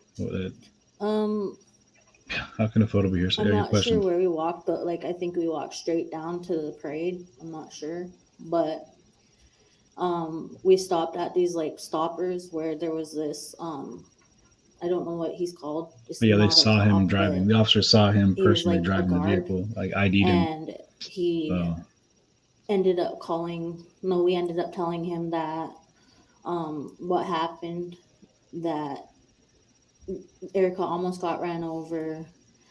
I had to pull her away from the car, and he ended up calling the cops. He told us, hold on, let me call the cops, and a cop came, and we started talking to him.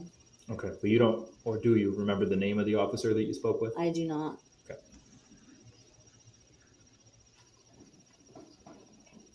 Yeah, they have him all figured out. That's all the questions I have for this witness. All right, Mr. Brooks, do you have any questions for this witness? I sure do. So, my first question would be, you seem to be unclear about when you met Erica. Would you say it was roughly October or November because you wasn't sure which one? Roughly in between. Roughly in between. Yeah. I know it was before Christmas. Do you, well, you just said that you had never seen her quote unquote boyfriend or whoever she was referring to as that before the Christmas parade. Is that correct? That was, the Christmas parade was November, right? He's asking you if you had seen. Not before, but the Christmas parade was November. I'm just asking, right? Okay, so no. Did she? You want her to restate her answer? She answered. She confirmed your question. I wanted to be direct. Okay, no, I have not. So you just testified that you can identify who was driving the said vehicle as soon as you saw the video played. If you've never seen the driver before that day, how would you even know who it was? I'll object. That is not a clear question. This is just going to confuse the witness. It's confused me. Also state it, Mr. Brooks, rephrase the question, please. Would you play the video again, the first 10 seconds? I'm guessing that it was. Exhibit 3. Exhibit 3. You want us to put? You want the first 10 seconds of exhibit played? Show the witness the first couple of seconds of the. All right, it's up.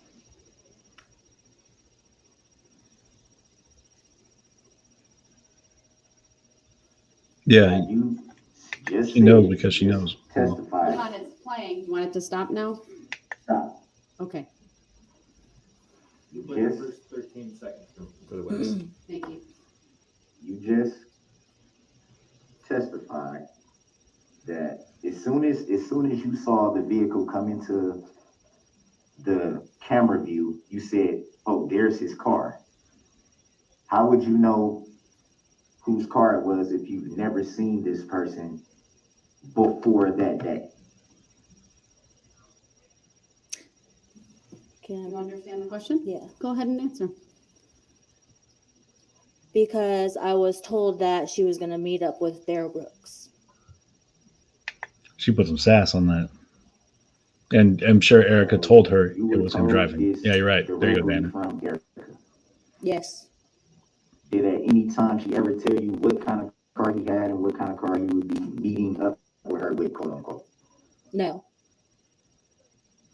So how can you identify that it was the said person's car if you had no knowledge of what vehicle this said person would be driving, or who the person even was, or what the person even looked like?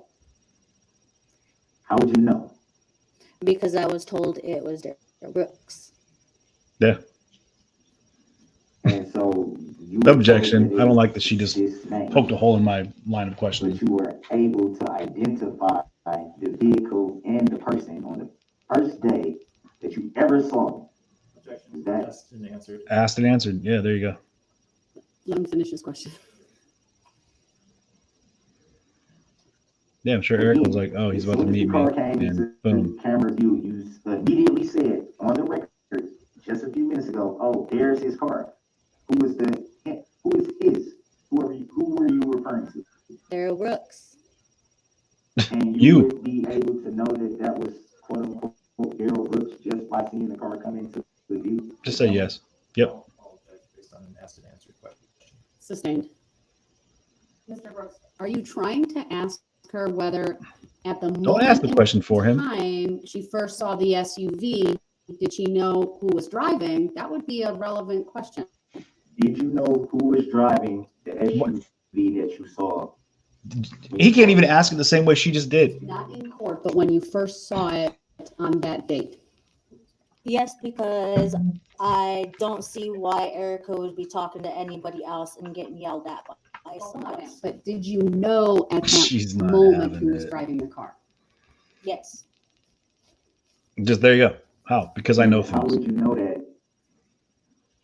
You just said that Repeat it. Ask you Nancy. had no You have no knowledge knowledge of the of person. Just the suppose it. vehicle that whoever Erica was meeting up with would be driving. So how would you know that? Yeah. Don't help him out, Judge. Argumentative. Her answer previously, Mr. Brooks, was she was basing that on what someone told her. There you not go. based on what she saw at that Then he's point. going to object that. That's at least how I took Well, I it. object to that because that's So Here's- Erica told you ask and answer. He's badgering the witness. and how the vehicle would look. I can't recall. Boom. There you I go. understand the You don't question. have to be able to recall that. You're not on trial. Say that again. Mr. Brooks, Erica, restate I'm sorry, the Your question. No, that's okay. Restate the question, sir. so let's back up a little bit. Erica told you that she was meeting up with this Darrell Brooks, correct? That's what you said, right? Correct. And did she at any time tell you what vehicle this person would be driving and how the vehicle looked? She did not. So Great. But then you showed up the first time you saw the and got into a vehicle, fight with her did you know who was and driving? then tried to run her the over. vehicle? Yes, when she told me. When she told What me, he's asking you is, did you know based on personal observation, oh, no, not not based on what personal someone told you? observation. Wait. So personal observation? Oh, no, never mind. Okay, yeah. So let's just make sure the record's clear what your answer is. It's based on what I was told Yeah. when I met her, up with her. Her observation. So it She's was meeting told- up with him. That's been established. He shows up. It's been established. Hey, that's what was him. The told, dude so went next down the question. street and rolled up on him. I was going to a different question. I didn't get to it. All right, well then ask it, please. Well, yeah, right. Get to I'm it. trying to. So you were told after the vehicle drove away and you and Erica were alone? Is that when you were told? Yes. So it would be fair to say that before you were told this, after the vehicle drove away, you did not know who Yeah, was you driving the vehicle, in. correct? Would that be fair to say? Oh, I had a suspicion it was There you go. Darrell. There we You go. had a suspicion or did you know? Had a suspicion until I So asked you her. didn't know. Yeah, so we've kind of been a little bit circular here, so. Yeah, it's just Objection is all sustained. that If did you was can be muddled clear, everything. Mr. Brooks, when you ask your questions about what point in time. It's one thing to talk about when she first sees the vehicle because there's been no contact between her and the vehicle, but it's a different point in time when it's later. It's So a we different need to point in make time when clear it's later. At what point in Yes. time you're referring to. so That is a your fact. question is Different points in clear. time are later and or previous to the time when they were not that. You Yeah, think about it. identified the alleged defendant in court. Would that be fair to say? Yes. And the alleged defendant that you identified was the same person that you saw driving the vehicle that day. Yes. Can you prove it? The video also shows He's ridiculous. that, But the judges well, let me back up. don't back it. No, dude. Matter of fact, let me ask you a different question. You made reference to hanging out with Erica in the park, correct? Yes. Would there be one other person I object to your answer. Yeah. present? He objected to his own question. He said, wait, Yes. no, I don't accept that question. I'm going to ask a different one because that one doesn't Hanging work out, for me. what were you guys actually doing? Drinking? You don't have to say any of that. So Hanging out. would it be fair to say that because He's trying to discredit the of witness. alcohol being involved, that there may have been a misinterpretation of what you saw? No. What you thought you saw? Objection calls for speculation. The question, the way it's asked, calls for speculation. If you could please rephrase it. Or just let it ride because he's defending himself. Oh, I asked it different. He asked it how he asked it. How much were you drinking? Was it a few beers? I don't recall. A bottle? Half a Something pint. like that? Half a pint. Do you remember what you were drinking? Vodka. Do you remember if Erica was drinking? She was. And you said that you separated at one point to go hang with another person. I can't remember the name, but would that be fair to say that you separated from Erica to go hang out with another person? I did say that. Was that person also drinking that day? No. Did that person overhear any conversation between you and Erica? No. Would that be the same person that was saw in the video? Yes. So that would be Nick, bro, it's the easiest name to remember. Nick. Is that fair to say? Yes. Yeah, they should have coached a witness a little better. Like, you don't talk about Is it it. true that you did give a statement about what You're you not saw on her that day? Is that Yes. fair to say? Would it be fair to say that in this statement that you gave, you never mentioned He's acting like he's reading her statement. the That's not her statement. person that you saw driving make any threats? Would that be fair to say?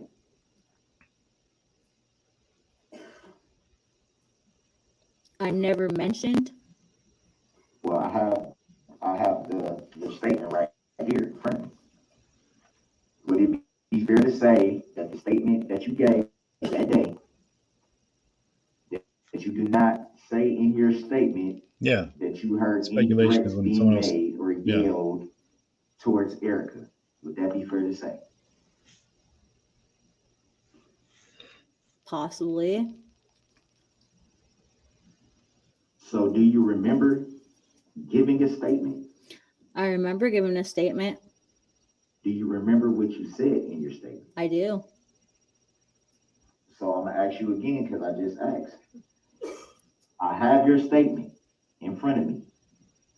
You did not mention any threats being yelled or made towards Erica. Would that be fair to say? I did mention some. What exactly did you mention?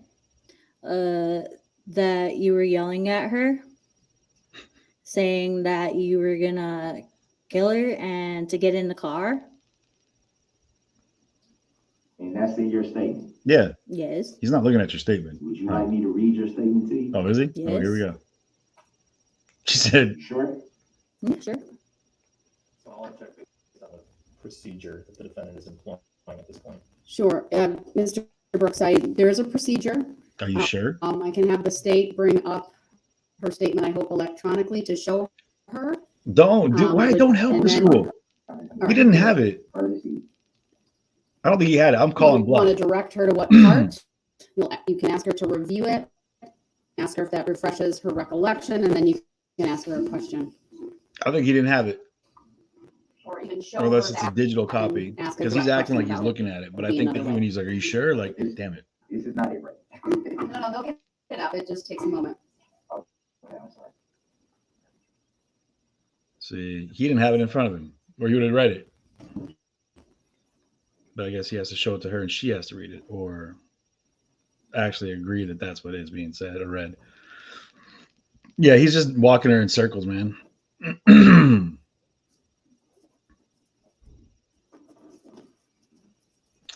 Yeah. I don't think he has a fake one, Volpe Fox. I think that he just was trying to be like, oh, I know what's really going on. I got the paperwork right here. It's in front of me.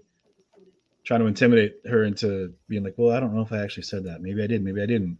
You have the facts. I don't, because that was a year ago.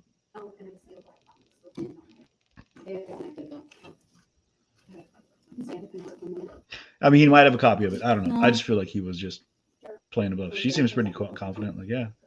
They called the police, right? And said, like, hey, he's threatening. You know, that's what's going on.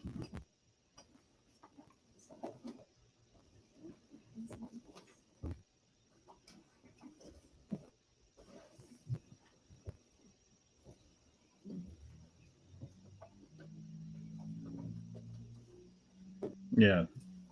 Yeah, it's definitely just confusion. And yeah, Brianna, you got it right. Confusion and intimidation. And then, like, you know, just the fact that he's like, that's okay. All of this is to what end? Like, you go through lines of questioning when you have like Technology in this courtroom. a line that you're trying to accomplish, right? Like where you want to get to with it. And it, But a lot of times you're digging at something and it's for not, you know, like what's it going to get him? What?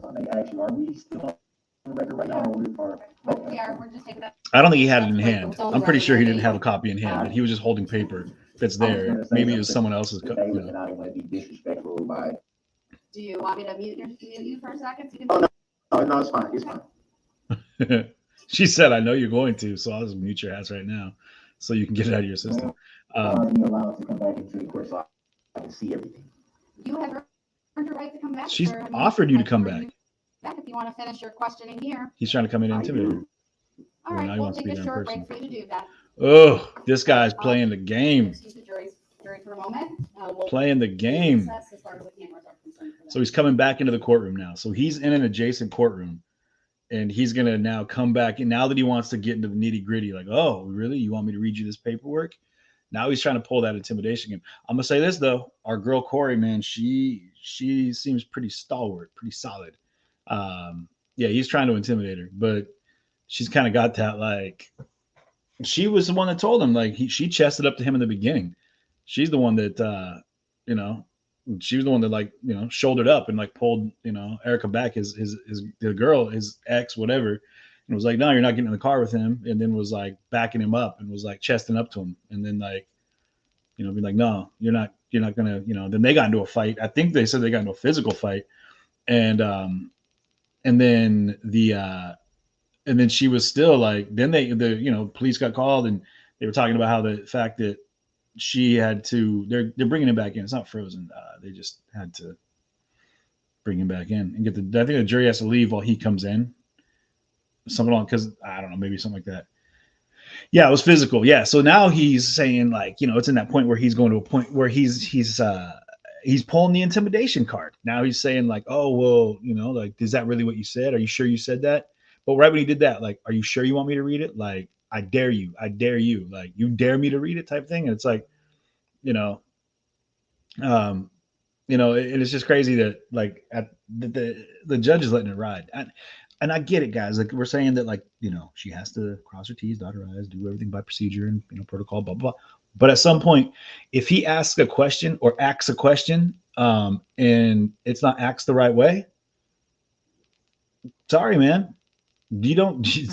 If an attorney, that's court certified attorney, asks a question, gets an objection, they don't say, like, well, hey, wait a minute. If you want to ask it differently, and then maybe that objection will go away. No, man, you get what you get, bro, and you don't throw a fit.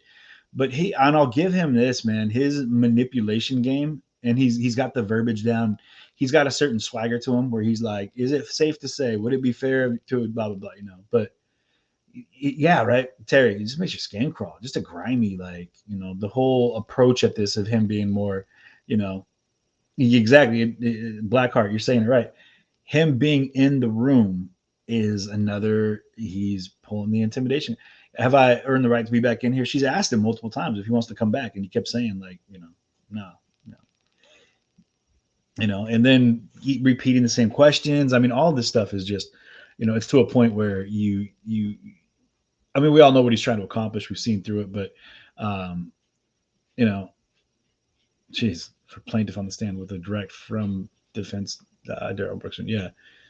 He's watching Law and Order. Yeah, for real. Like, he's obviously got control of the remote control, in county, because he's the one that's calling, he's calling it out. Yeah, a lot of judges do assist with pro se more than they should to help keep appeals down. Fair play. He's definitely going to appeal. He's going to do, no matter how short or long this trial goes, he will absolutely be looking for a mistrial. He'll definitely be looking to appeal. He'll be, he'll be going through it for a while, and yeah, Brianna, I feel like she's feeling solid, man. I think that she'd be willing to fight him right there if it was like, get close enough and find out. But yeah, maybe him being in the courtroom with her will give him a chance to do what he's done very well and, put foot in mouth. I mean, he seems to be doing a phenomenal job of getting himself kicked out. He's gone into like now a more court-appointed assholery at this point. So, swag to him on that part. I don't even know if that's a term, but I'm going to use it from now on because it feels very swagalicious. Also not a term, but I will be using both those from now on. Yeah, his questions are at best confusion. The thing is, it's misleading and it's confusing, his line of questioning. Like, where is he going with it? You know what I mean? Like, I get that he's trying to impeach or discredit the witness and say like, well, you were drunk, you didn't know what you were talking about.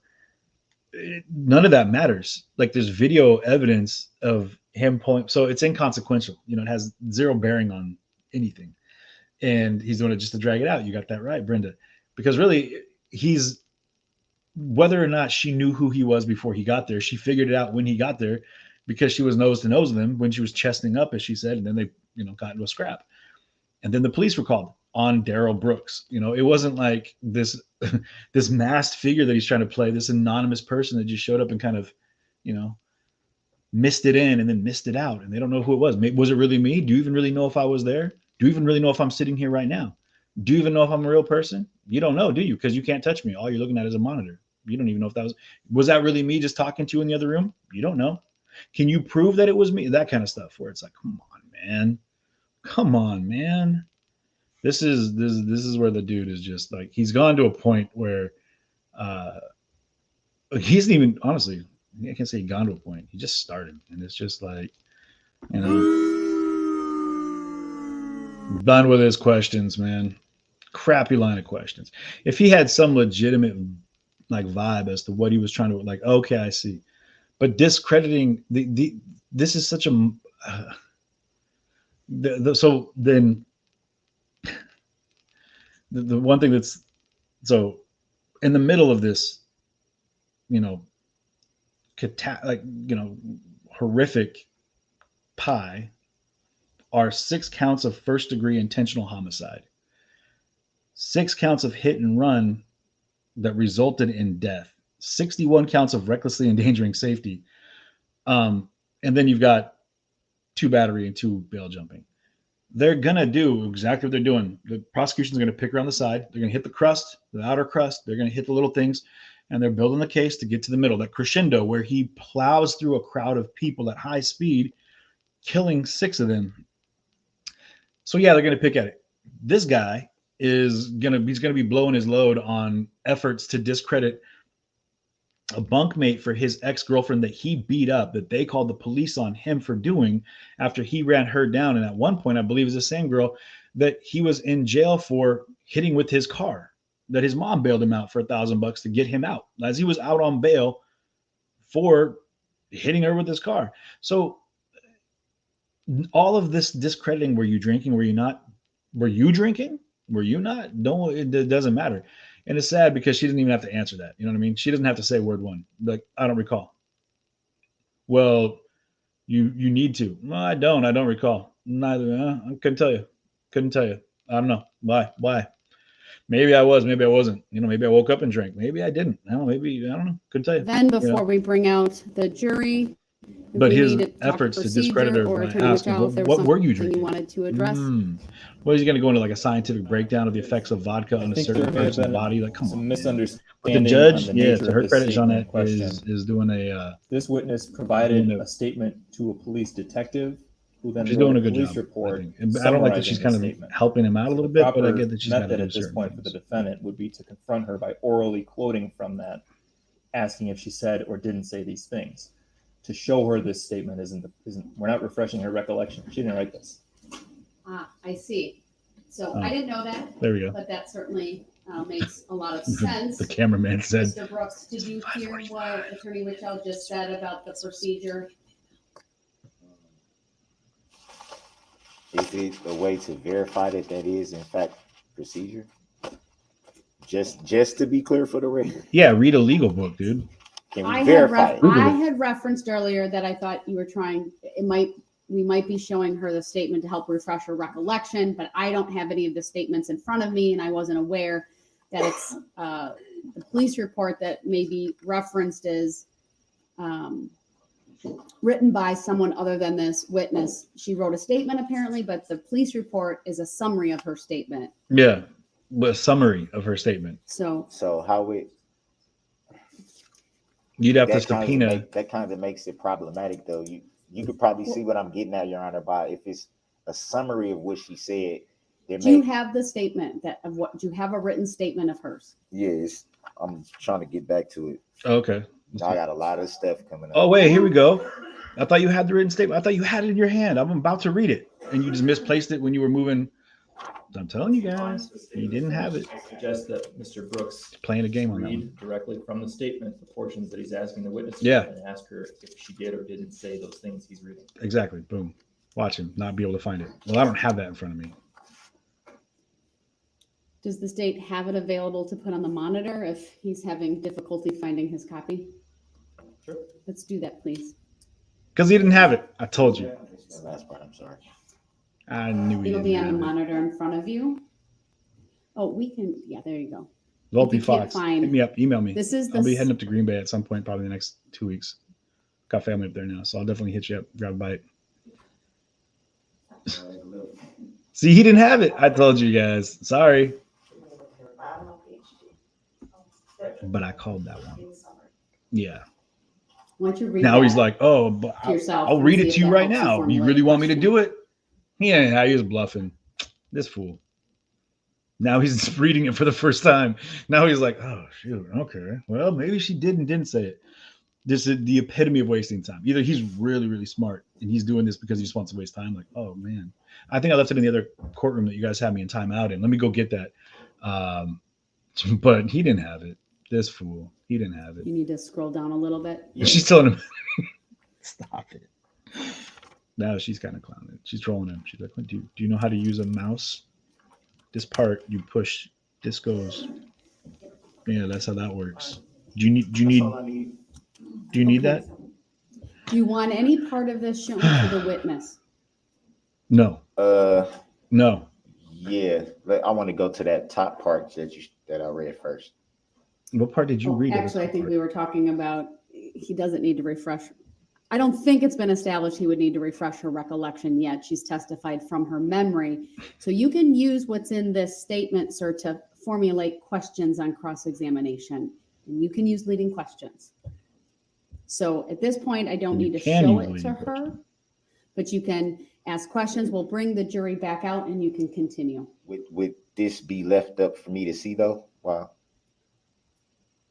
We can leave it up. Okay. Is the part that's up sufficient, or do you need to scroll up? Does the state need to scroll up a little bit for you? I would only need this part that's on my screen now. Okay. To see what he's trying to do is pull apart the thread of what he. Whoever's stroll down a little bit past that to the second part. Up. Scroll. How about that?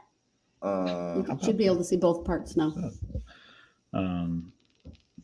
Starts with in summary near the top. But he's going to be like, well, it's just a summary of And then her statement. But that's her statement, Page 2 of 5, and then down below. I don't know if she actually Presumably said it says that 3 of 5, but was threatening her.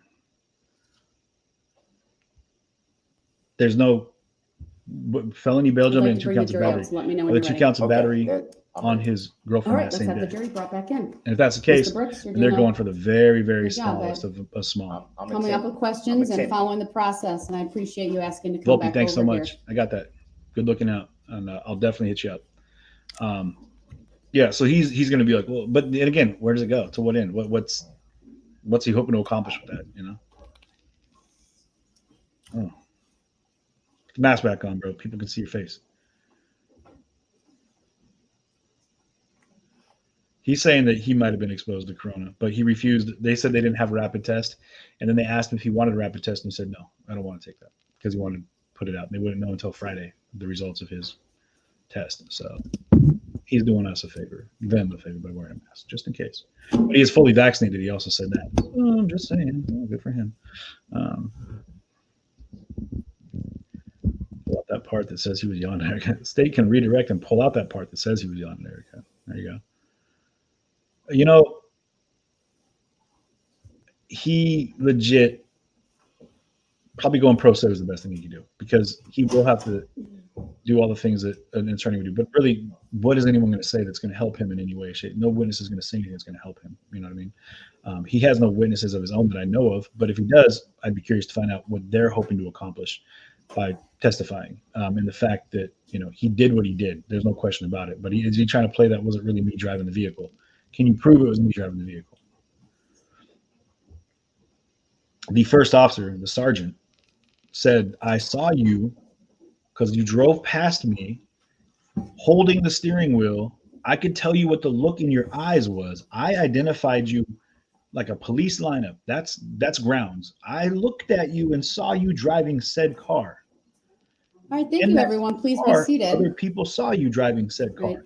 Corey Mr. Brooks, when you're ready, please Erica did. continue with your Did. cross-exam. When you pulled up on him, jumped out and got into a fight, then got back into the car. It's on camera. You were Give definitely everybody driving that car. time to settle back in for a few seconds. He needs to read the statement that he didn't read in the first place, that he tried to say he did when he's trying to call her on what she actually said. Come on, man. I mean, yeah, Terry, you know, we didn't waste any money on a defense attorney, you know, and I gotta say it's probably a godsend for the people that were set to defend him, because now they don't have to. Is it Runco? Imagine having to It is. defend this fool. Oh, jeez. You stated earlier It's so hard to sit next to him and not want to just throw a flying elbow. when you were hanging out with Erica at the park that you were drinking, right? I did.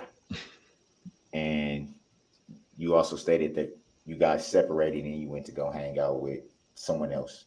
With Nick. Yes. With Nick. You know his name. You did state that Nick wasn't drinking, right? Yes.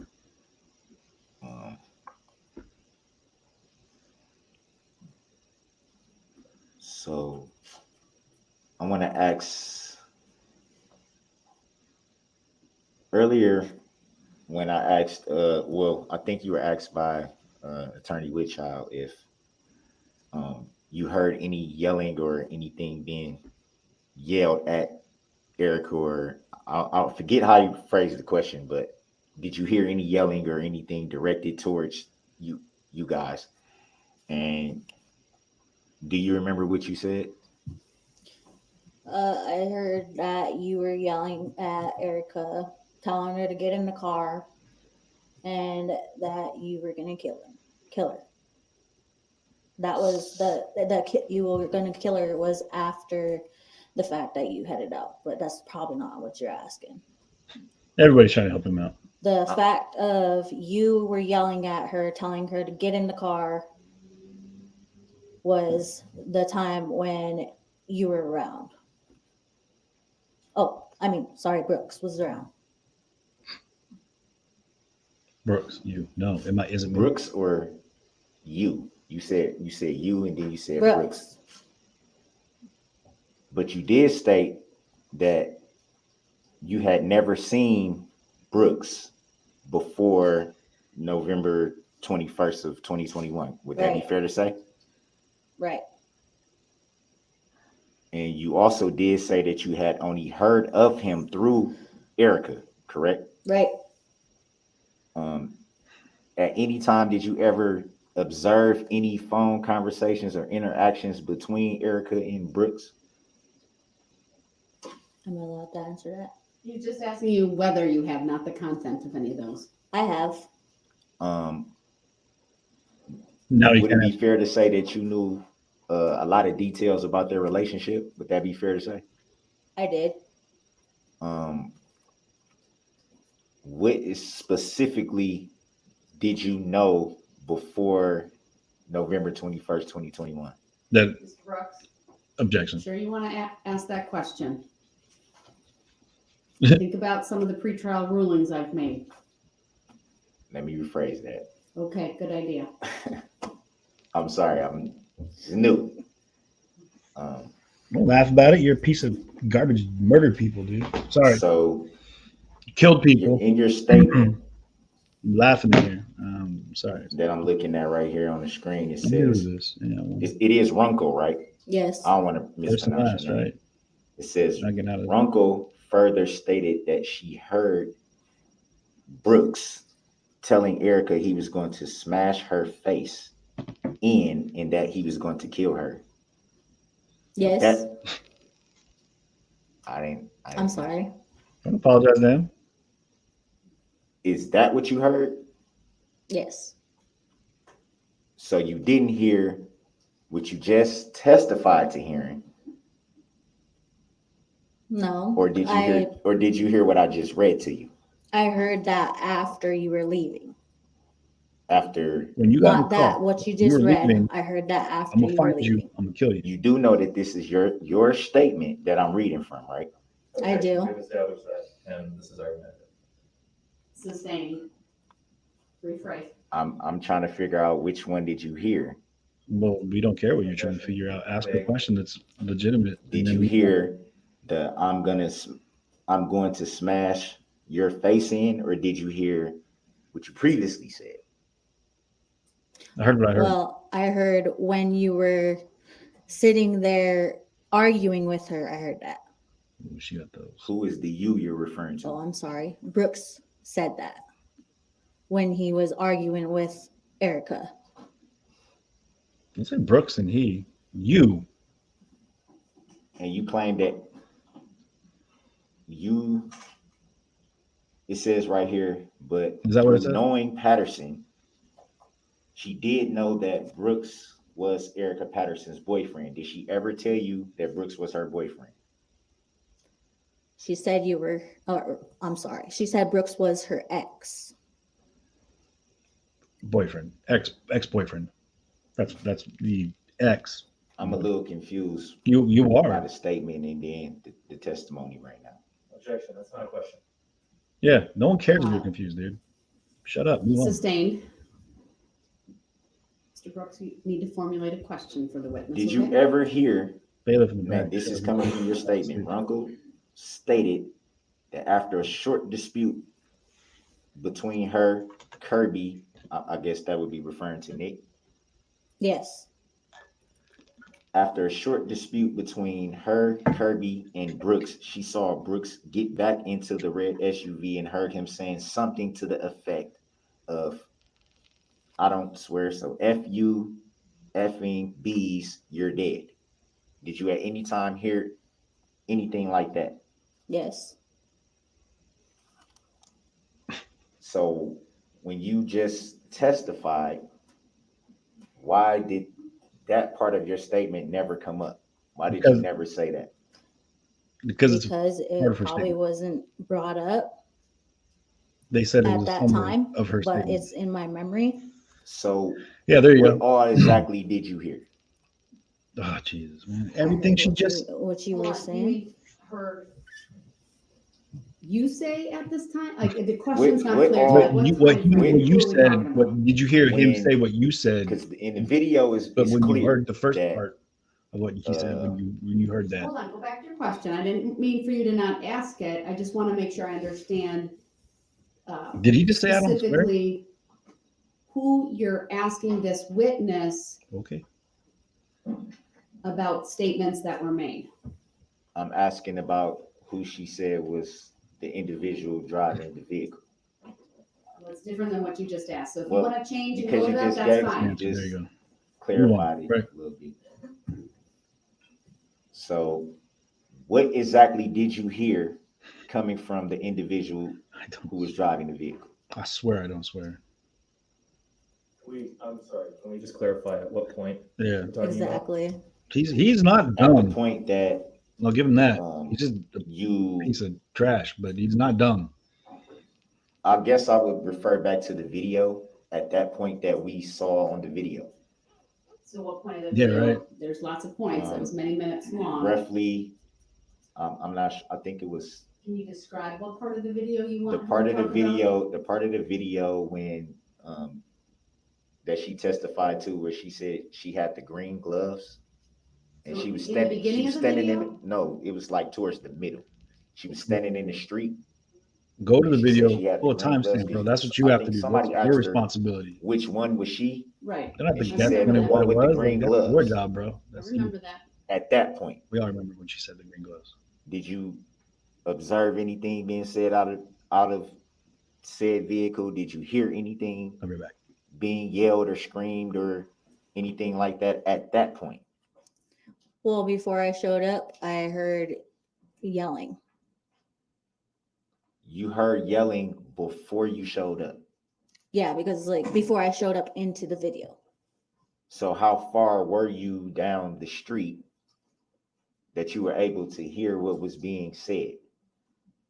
Objection. Not Calls for effect, not an evidence. She didn't say what she heard. What she said. She didn't say she could understand what was said.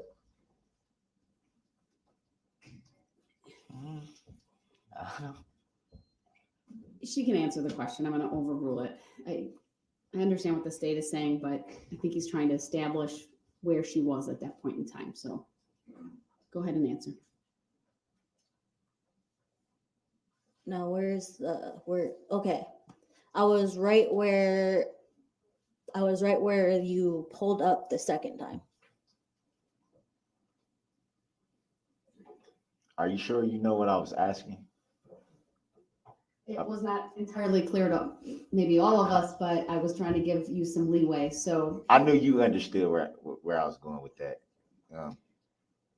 Were you at a, let me say it like this, were you at a distance before you came into that video? Like approximately how far away were you from the vehicle and from Erica before you heard anything being yelled or screamed, as you say? I was at a distance. So would it be fair to say that it would be hard to hear the conversation that was being had? Not really. Brooks was yelling pretty loud. So you were able to hear the gist of the conversation from the distance that you were at? Yes. Even with a parade going on and a street full of people, you were able to hear from a distance, which you just said you were at a distance, you were able to hear the gist of the conversation. The parade was nowhere close. answer the question. Were you able to hear? Oh, yes, sorry. You were able to hear, even testifying that you were drinking vodka. Yes. What else did you hear? At what point and by whom? At the same point, what did you hear from Erica at that point? I don't remember. But you remember hearing something from the driver of the vehicle who was inside of the car. Yep. But you don't remember what you heard from Erica, who was outside of the car and would be more easier to hear.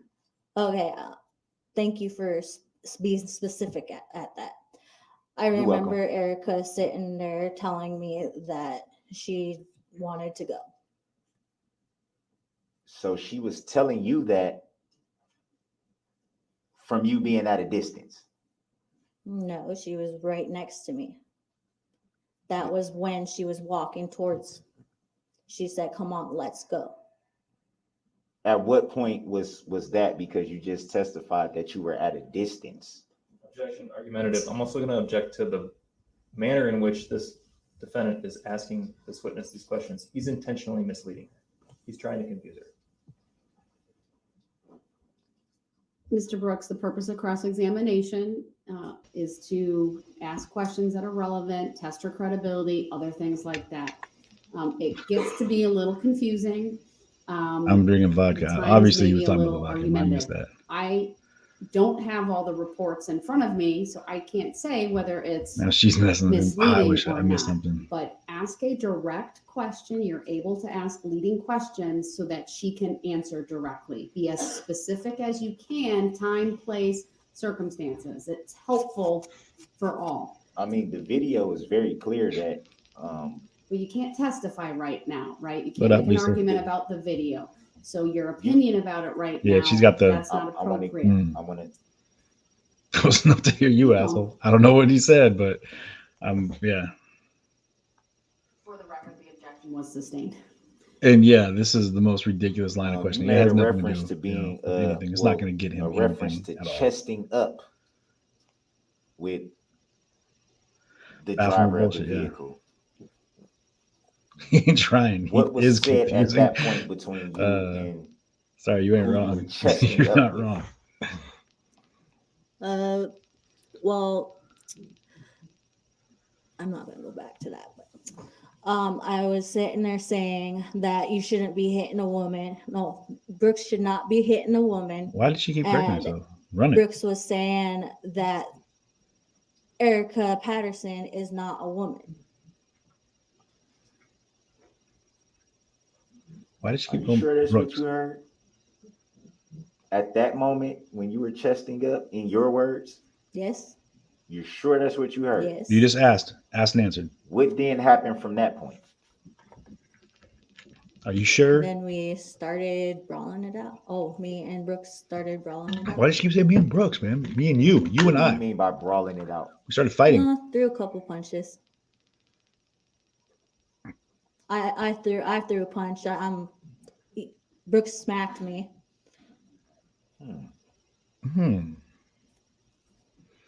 So did you put that in the report that you made, or the summary of the report that you gave? She doesn't to- put anything in the summary. I She think puts it it in her was report. The report gets y'all said a detective. put together into a summary. Objection, there's no evidence. Witness. Why is she talking about him in third person? Yeah, Brooks. What's his name? He's sitting right there. He's doing that. The allegedly Brooks. Did you report that in your report? Call it what it is. Darrell is his name. Darrell Brooks. Not It's something Brooks. that's in my Darrell. it's in my memory, but I hope I did. Yeah. Who knows if she did? Doesn't matter. Whatever. Yeah, she looks like she's ready to do Would it be fair to say that Hop if on. you had just brawled with someone and talked to a detective that you would report it? Would that be fair to say? That's calls for Can you say speculation. that again? Would it be fair to say that if you had just had a brawl with someone Maybe, maybe not. and you talked to police directly after the brawl, that you would report it? Would that be fair to say? Like if I slapped you around, I wouldn't feel the need to tell the police about it. If the police showed up. I was I would just let it be known through the fact that you I know were you're smacked asking up questions. that it happened. Hold on. You need to ask. You do need to ask. okay. You do need to answer his question. It called for a yes or no answer. Okay, it's not in the report. Say no. Just you can say no. I specifically said. That's not a question though. I'm Okay, sorry. so that's okay. See, now they've got even him spinning them or her. Would it be fair to say by the video Fair to footage say. that there was no brawl or punches thrown by either party? Would that be fair to say? There was. Can we show the witness the video again? Are you asking her whether the video shows a brawl? Would it be fair to say that the video shows a brawl in which you just said that punches were thrown? That'd be fair to say. Okay, so what's a brawl to you? Yeah, there you go. Oh, I'm sorry. I know. Wow, good. Define a brawl. Okay, I think well, hold on, Mr. Brooks, are you trying to ask whether are you going to confirm with her that she saw the video and then on that video, you cannot Yeah, see he a dropped brawl himself. between her and Mr. Brooks? Is that what you're trying to get at? A version of that, yes, but I was You gonna, gotta ask the questions I though was to gonna get to say, that. can the video be shown to her again? Ask your questions, sir. 20 are coming with you?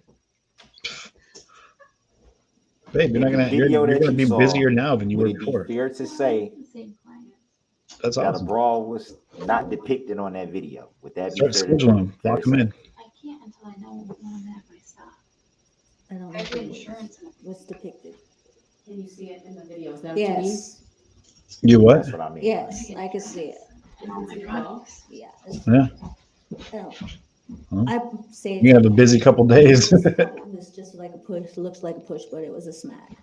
And I got up and You got up, so you. I were got up and swung You were knocked to the ground. So where did you get up from being pushed and smacked. So you fell to the ground. I didn't fall to the ground. Sustained. Next question, sir. So would it be fair to say that in the video it shows you being knocked to the ground? I was not knocked to the ground. I staggered back. Would it be?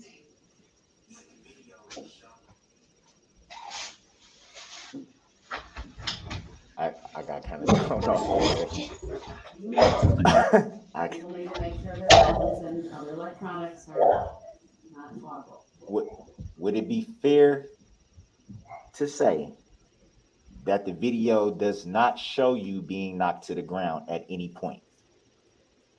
Would that be a fair assessment?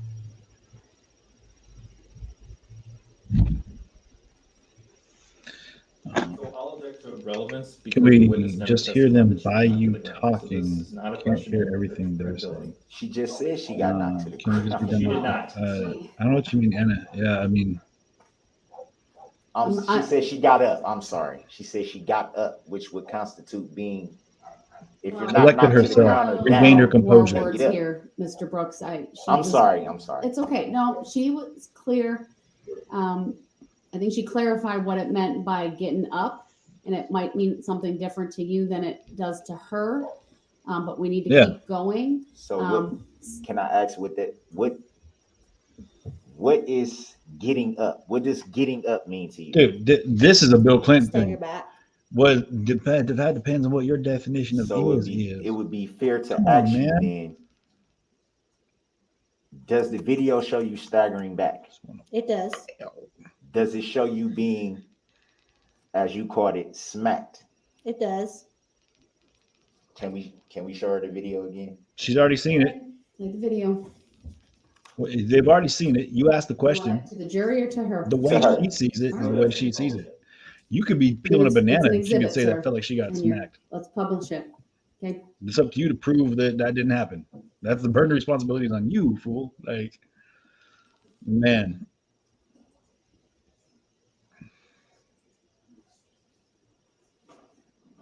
Your Honor, would it be too much to ask if we went straight to that part of the video? It would be. We should all be able to see this. Honestly, man, someone just I'm said guessing about this the might family be it will right come here. up as It's witnesses. coming up. Yeah, so this is something right here. The And then we'll ask questions. We'll ask questions when. I'm wondering if they're gonna allow members of the victims' families into the courtroom, because he might pop off and do something smug and get himself rolled up on. You know what I mean? Like someone could just it is irritating me talking over them. Oh, sorry. That's what I'm doing here. Oh, see, he did it. That's what I'm here to do, man. Narrating through what I see and as you see it. So, man, but I'll try to keep it down. Jan or Jan, I'm not sure. One of the two. You can. My car said nope. None of that smoke. Time for the stopping of the video, please. 3 minutes and 47 seconds.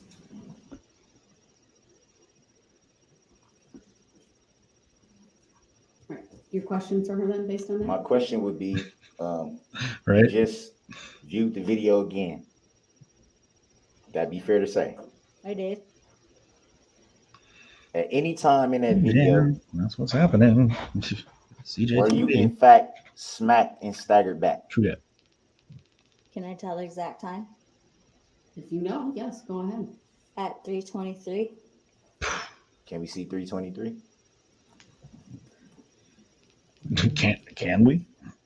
323 coming up. Go ahead. Well, thank you, Sydney. I appreciate that. But yeah, A little bit before, so make sure to capture it. for Jan Jacques Medico. Yeah, it is on. You can 24. Cold TV, Law and Crime. You can check it out wherever you want. It's cool. We went from about 319 to 327. And there are caps. Yeah, there are captions on the screen. Regarding the video, My- sir? Let me move this. My Actually, question again would be the same question. You just saw it again. ask and answer. In the portion of the video you just saw, would it be fair to say, on your part, your interpretation, that you were in fact smacked and staggered back? They don't. Yes. Okay. Were you, No, the words on the screen aren't my words. are you sure You you have weren't captions set up on your side for. over exaggerating that? No. Look like a push. Well, that's your interpretation, pal. Sustained. Would you say again what happened directly after that? Directly after the smack, Directly after what you say is a smack? staggered back. No, directly after that whole incident. I call it get up, but Yeah, there you I go. came She back- calls it get up. Came back and swung. Defended herself? No. Would it be fair to say that the video doesn't show any of that you just said? Would that be fair?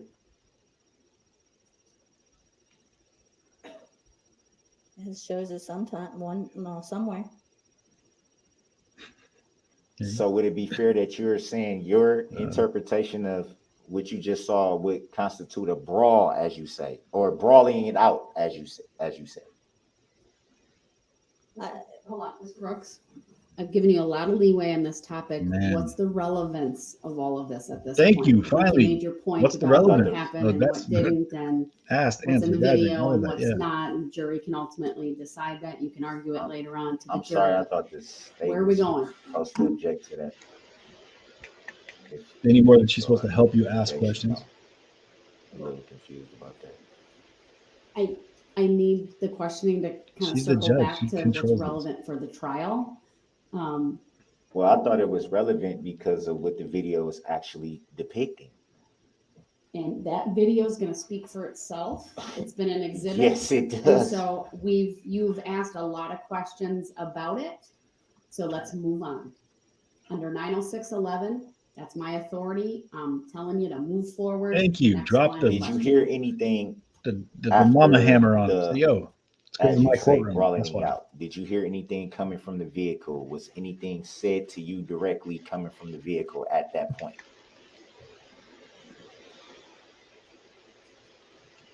You understand the question? Would it be after you leave? Oh wait, Brooks leaves?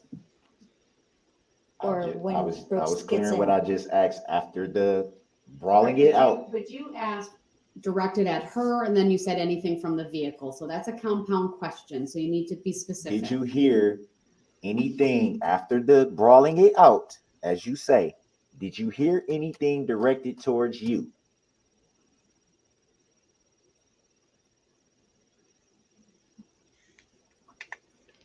She Directed said towards me? that you directed towards Erica. That you said, I'm going to find you. Did you hear I'm gonna kill anything you. directed towards Nick?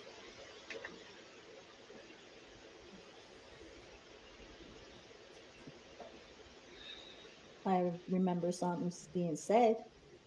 Do you recall what was said? I do not. Did you hear anything directed towards Erica? Yes. What did you hear directed towards Erica? At what time? Right after Hold the on. brawling it out, as you say. Did you hear anything directed specifically towards Erica? Not till he left. No, not till Brooks left. Would you say that again? Not till Brooks left. So, did you or did you not hear anything directed All right, towards well, we'll Erica catch up with you after later. the brawling? Thanks get for out? jumping on with us tonight. Okay, no. So, can we pull that statement up again? Go ahead. The state would do that once again. Just to the preview.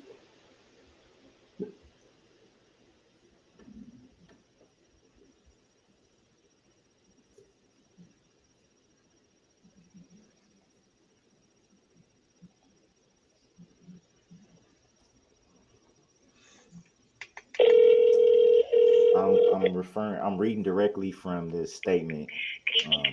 Where it says, Yeah, good There may not afternoon. be a Good statement, evening, so you rather. can be I was accurate. looking to talk to you about You're possibly referring to police the report. summary of the statement. I'm reading directly from the summary of the statement, where it says, Runkle stated that after a short dispute between her, Kirby, and Brooks, she saw Brooks get back into the red SUV and heard him saying something to the effect of "F you effing bees, you're dead," as he was leaving. So I'll object on 2 grounds. 1, asked and answered, and 2, this could confuse the witness because it's not. She used the F and the B. Sustained. It was something on the back end of that I didn't get to. I'm not sure what you mean by that, sir, but It you've already asked that question before, so the objection is sustained. I actually don't recall asking a question directly to that part of the summary. I do. You read through that previously. Yeah. Do you remember what the question was? Word for word. So that I don't Did you remember the ask question? same question? Mr. Brooks, move on.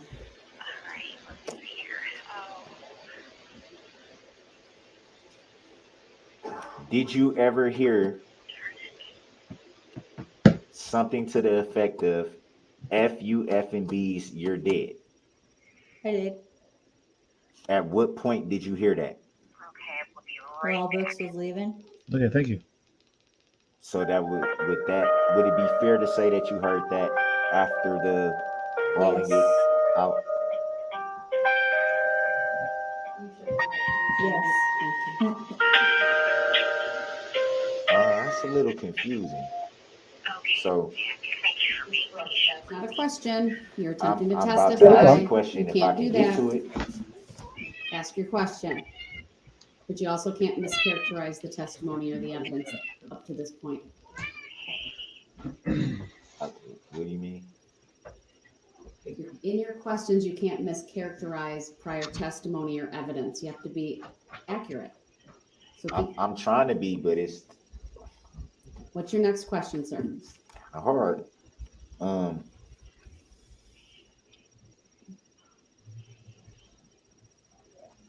Just a quick second. Right, unless you have a different topic. It is.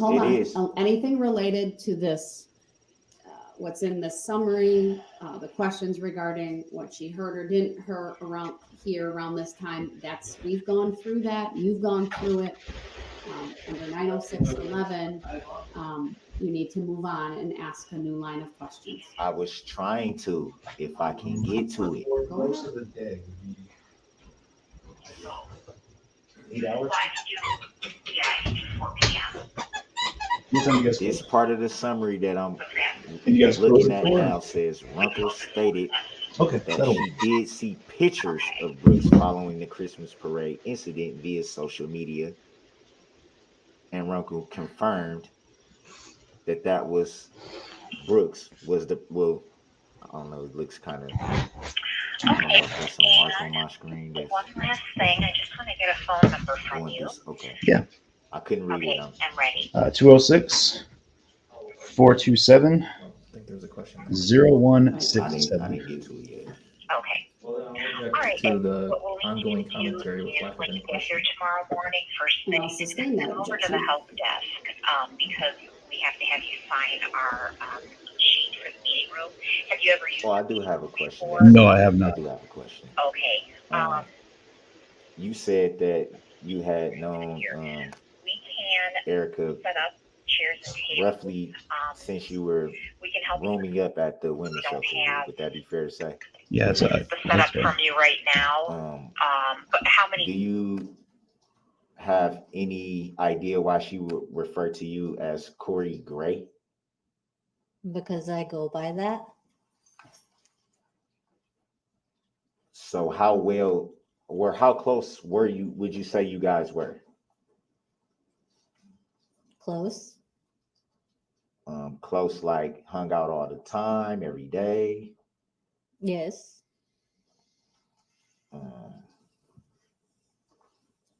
Hung out every day. Sorry.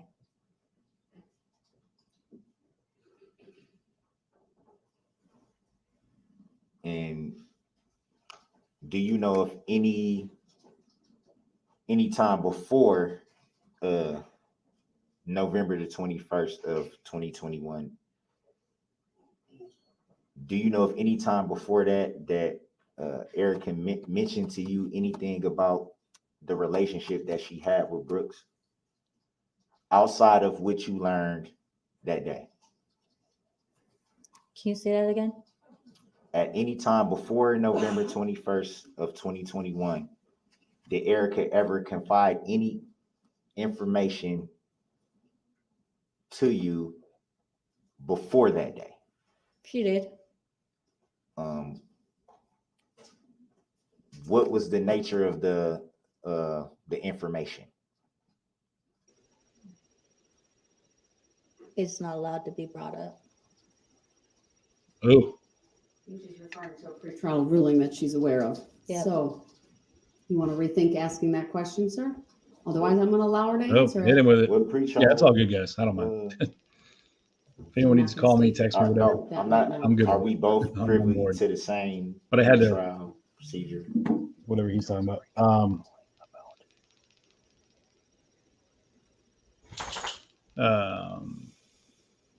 Good looking, Veronica. I appreciate it. But I had to reserve a room for tomorrow,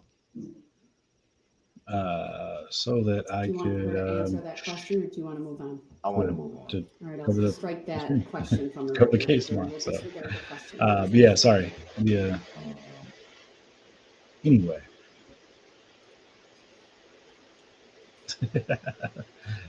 I love memes. I'm good with it. So I would want to ask: was there any during the Yeah, I had to brawling put the out animals in. point? Was there any interaction between the driver of the vehicle and Nick? There was. Do you remember what the nature of that interaction or exchange was between those two?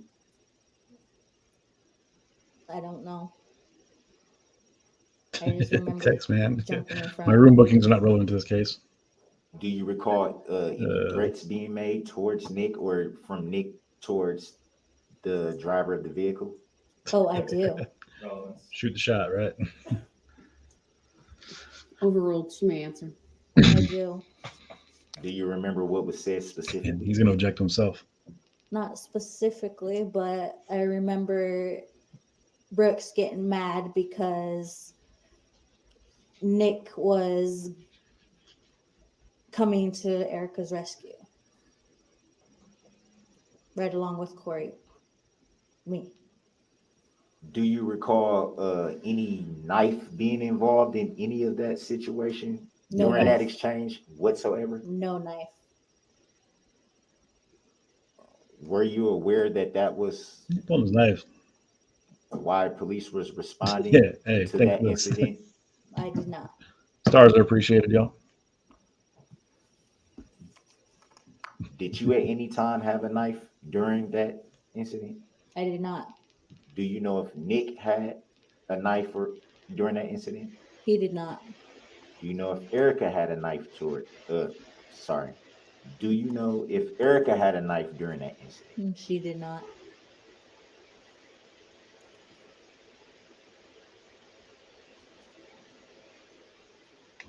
As far as your memory, do you recall reporting that a knife was involved in that incident? I do not. Do you recall if Nick reported a knife being involved in that incident? It's possible.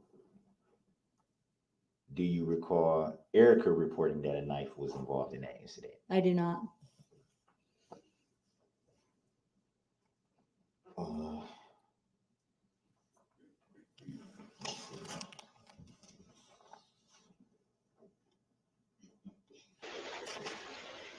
I think someone hit on the head about the prosecution is just kind of at a point where they're like, that day. Was that the only thing you had to drink that day? letting him dig himself Yes. into a hole. Would it be fair to say that you were tipsy? Speculation. Yes. Would it be fair to say that you may even have been intoxicated? No. There you go. Nope. For any reason that day, acknowledging that you were drinking, would that have impaired your thinking of the situation in any way? No. So would it be fair to say that you were of clear and sober mind during that whole incident after drinking a half pint of vodka? Yes. So there, to the best of your memory, there wouldn't be any reason why you may have left something out or maybe not been clear about anything that happened during that specific incident. Possibly left some things out. Do you remember what they might have been? She forget. Say you were concussed from him slapping you and move along. Do you know the plaintiff? Objection for previous reasons. Sustained. Have you ever seen the plaintiff? Objection. Sustained.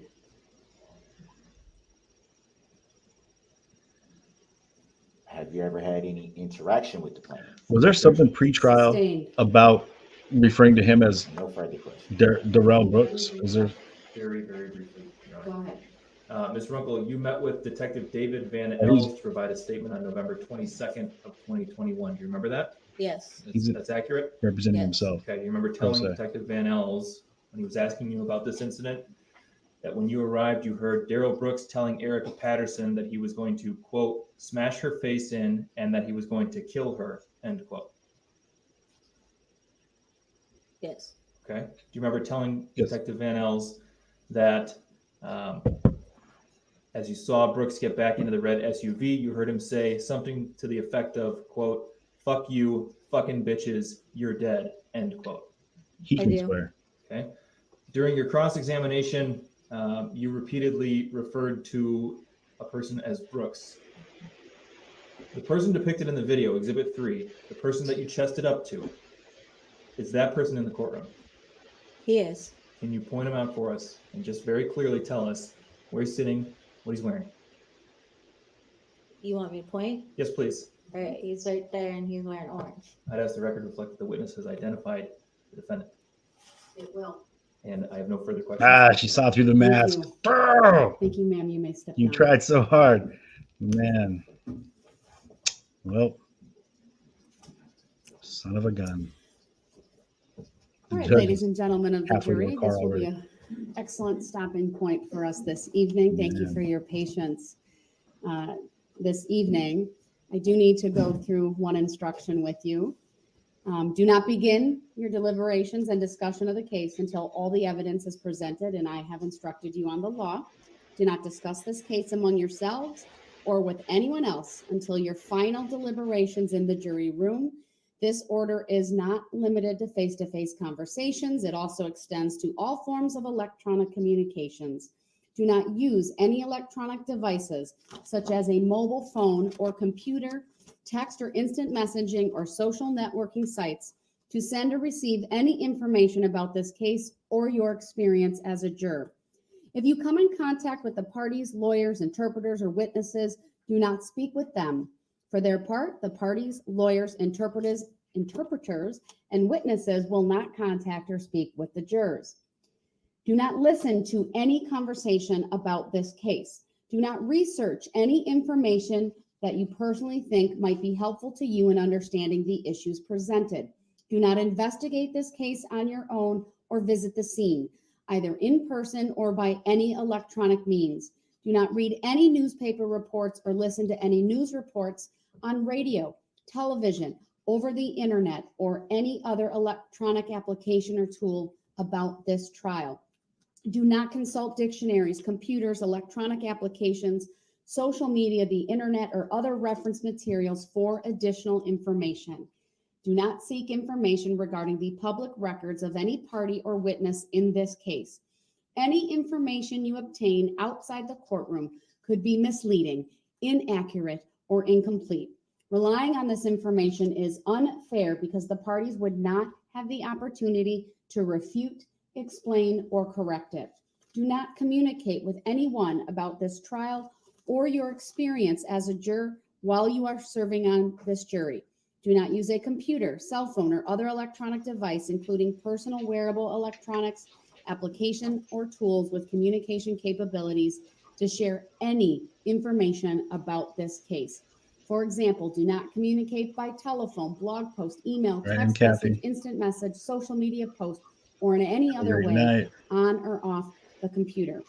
Do not permit anyone to communicate with you about this matter. His opening statement's going to be this. Electronically or by any other means. The opportunity if anyone does so, despite your telling them not to, you should report that to me.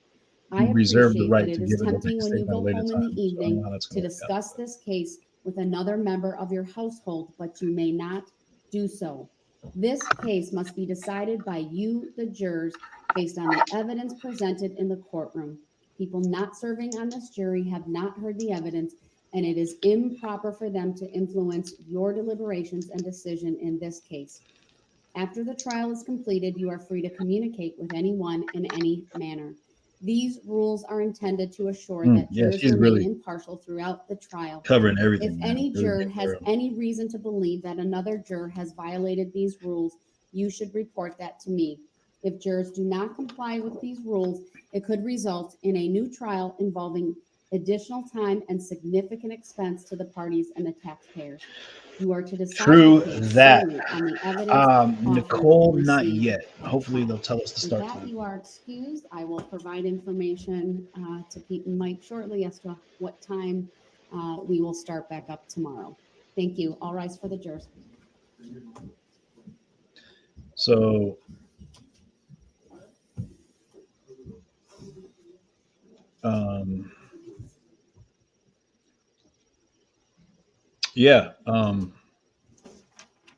she said she's going to give the some more direction as to time, but when she tells us that right now, because I'd like to know so we can plan. I got this. I have to operate out of another location tomorrow, and so I'm going to need to reserve this boardroom. You guys heard.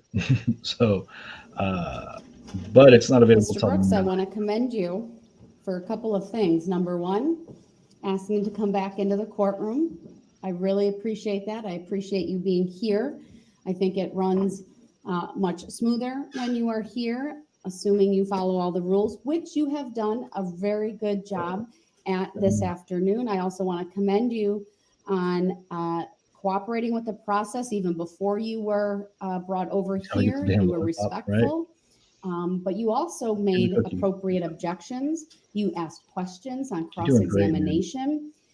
Despite not wanting to unmask at first, you did do that, and I appreciate notes that. on all the nice things he did. You asked some cogent, relevant questions, some of which went directly to the credibility of the witness. I would add, you might not always artfully ask the questions, but I think you're making some solid points.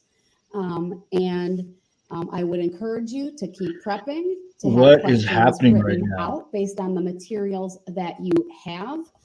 Maybe yes. But Story like stating that he's not I biased. really Not biased. appreciate that you came back over and that you've been following the rules. I also want to encourage you, Great sir, job not being a piece of crap. to, if you choose to Nicole, wear you're your suit or other street clothes, it is your choice. I will let you make that choice. But I encourage you to consider that. I don't But the think fact there's that she's anything like- we need to address other than perhaps Yeah, timing. this is. We went a little bit late here Stop tonight. talking about how I great think he's I'm gonna done, have man. the jurors report.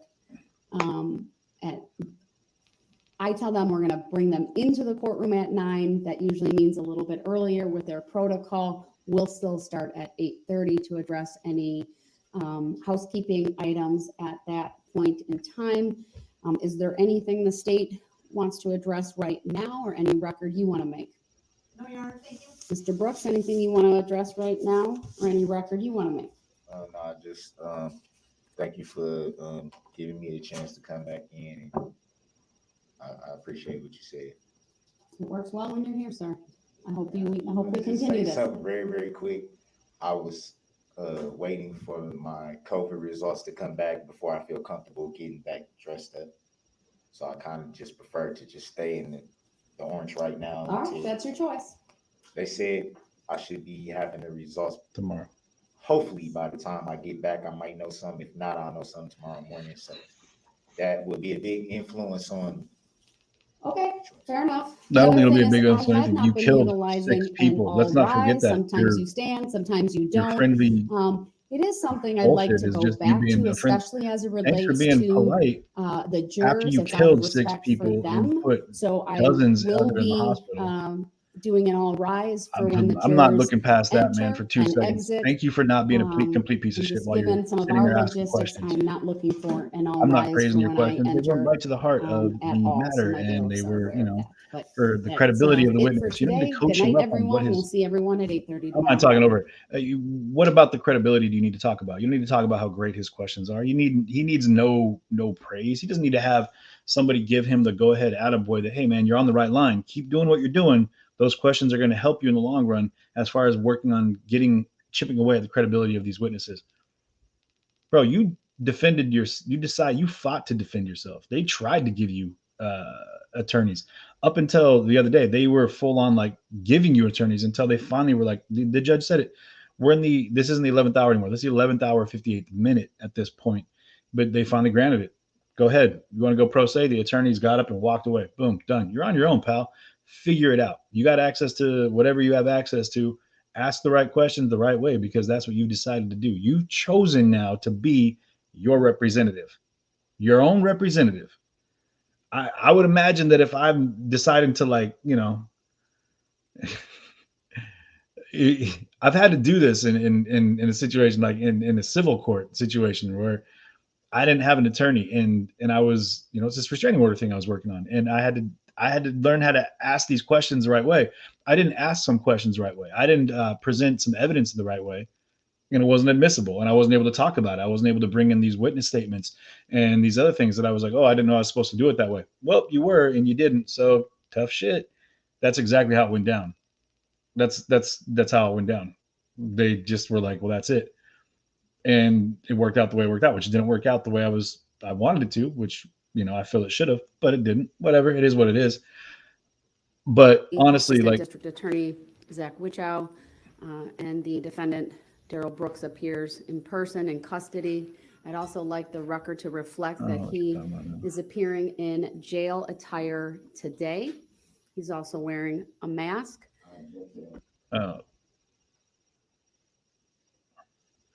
Oh, he doesn't identify by that name. That's why. Okay, sorry. Yeah, that's that was him talking earlier. It's a repeat of earlier. So sorry, let me 1 second, John. What I was saying was I don't think that there needs to be any kind of like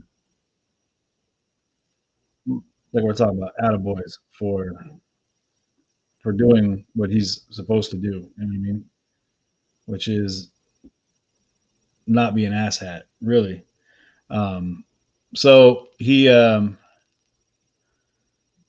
I just hope that she is just doing this to basically kind of pump, like someone said, pump him up. Maybe just give him that, yeah, I'm doing all right, so that he comes in and keeps digging a hole. I would hope that that's it, because really, I don't see how that's helping the due course of justice. I mean, she legit was looked like she was reading off a checklist of all the things he did good, but it's not for me to say.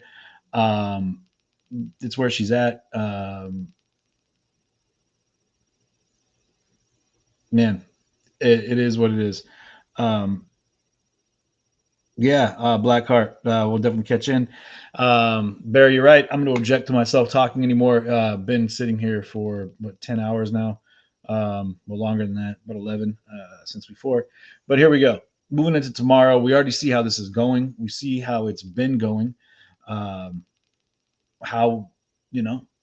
Darrell is, I don't care if he wants to be called Mr. Brooks or Captain Tennille, how Darrell Brooks is handling his stuff. Maybe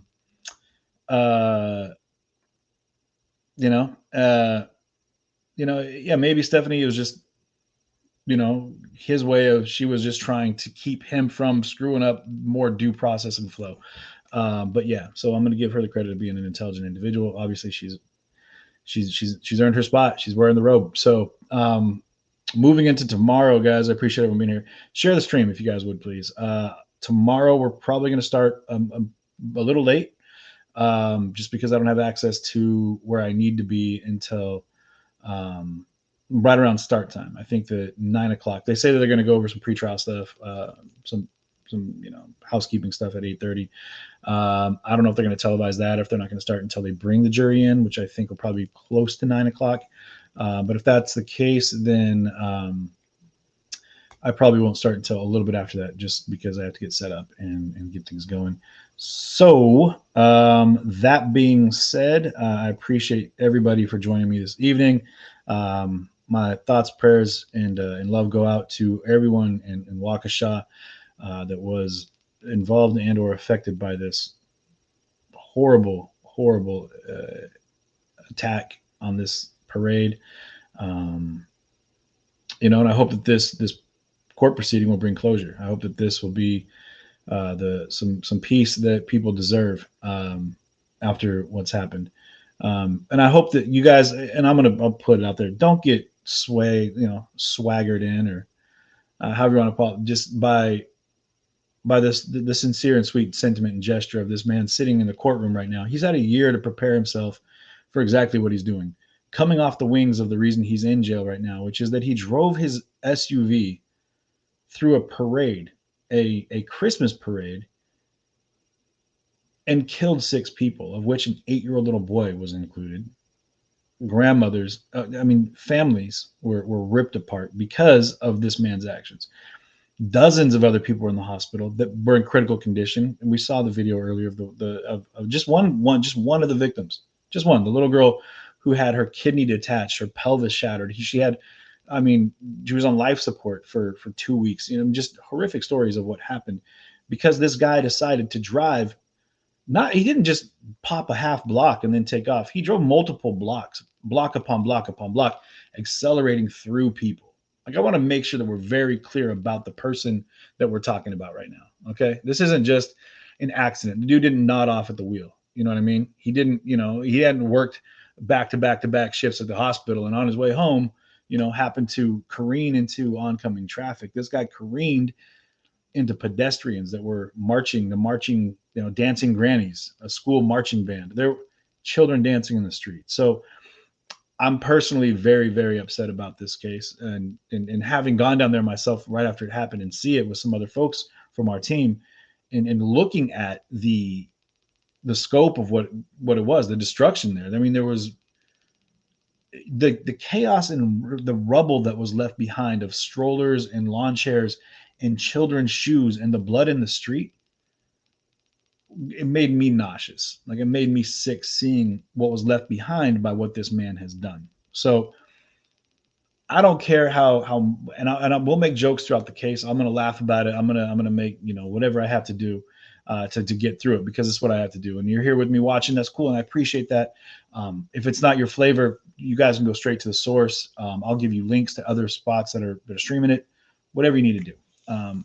For me, I feel an obligation to be a part of this because I want to see it through. I may not be able to do it every day, but I feel like for me, like watching this, the seeing that happen, and then going to the memorial service that was down in Waukesha right after that as well, and seeing this entire city that came out, and the tons of people that were affected by it, and hearing the stories and talking to family members, it's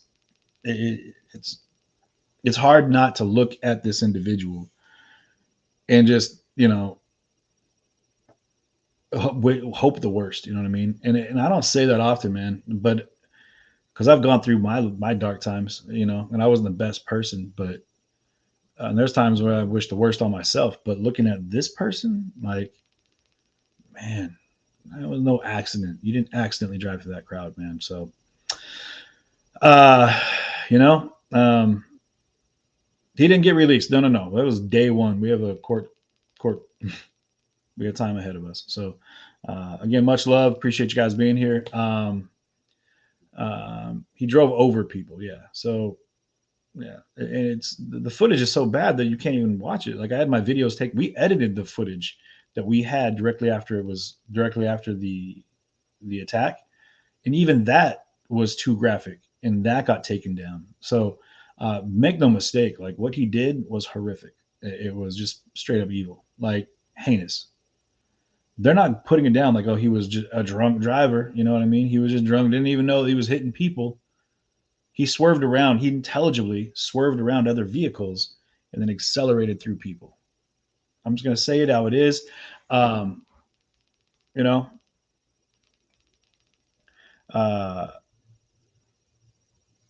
this is terrible. So I hope that he sees this through and does his whatever he needs to do to get to the conclusion of this case. But I really hope that we're at a point now where people can, you know, see what we're really working against. So that's me telling you my thoughts and my views on it. That's it. And I will hopefully have a start time for you tomorrow. Maybe I'll put up an announcement to let you know exactly what that time will be. Maybe not. I don't know. I had some issues with invites and it kind of screwed things up. So I don't know what that's all about. But yeah. For as open as you are about both sides, usually, CJ, I want to say I'm shocked, but I'm not. It's his own damn fault. This is not a two-sided situation. You know, there's two sides to events that are taking place in the world, right? Different views. I view it this way. You view it that way, right? This man drove his car over people, killing them and maiming and mutilating and injuring critically dozens and dozens of more people. There's not really two views for that. You know what I mean? And I'm sorry, but if I'm not ever going to pander to anybody who has the opposing view that says, well, he was a troubled young man, I give zero shits. Yeah. You know who's not going to get a chance to even be troubled is that 8-year-old that was killed. He didn't even get a chance to get into his troubled years yet, you know? And so the grandparents that were killed, they don't get a chance to talk about the stories of when they were troubled. You know what I mean? So whatever his story might be, you know, and he is what he is. You know what I mean? And we're all going to have to figure it out as we go through as to how we're going to have to tolerate it. So anyway, guys, much love. I'm going to check out and see you all tomorrow. All right. Have a great night.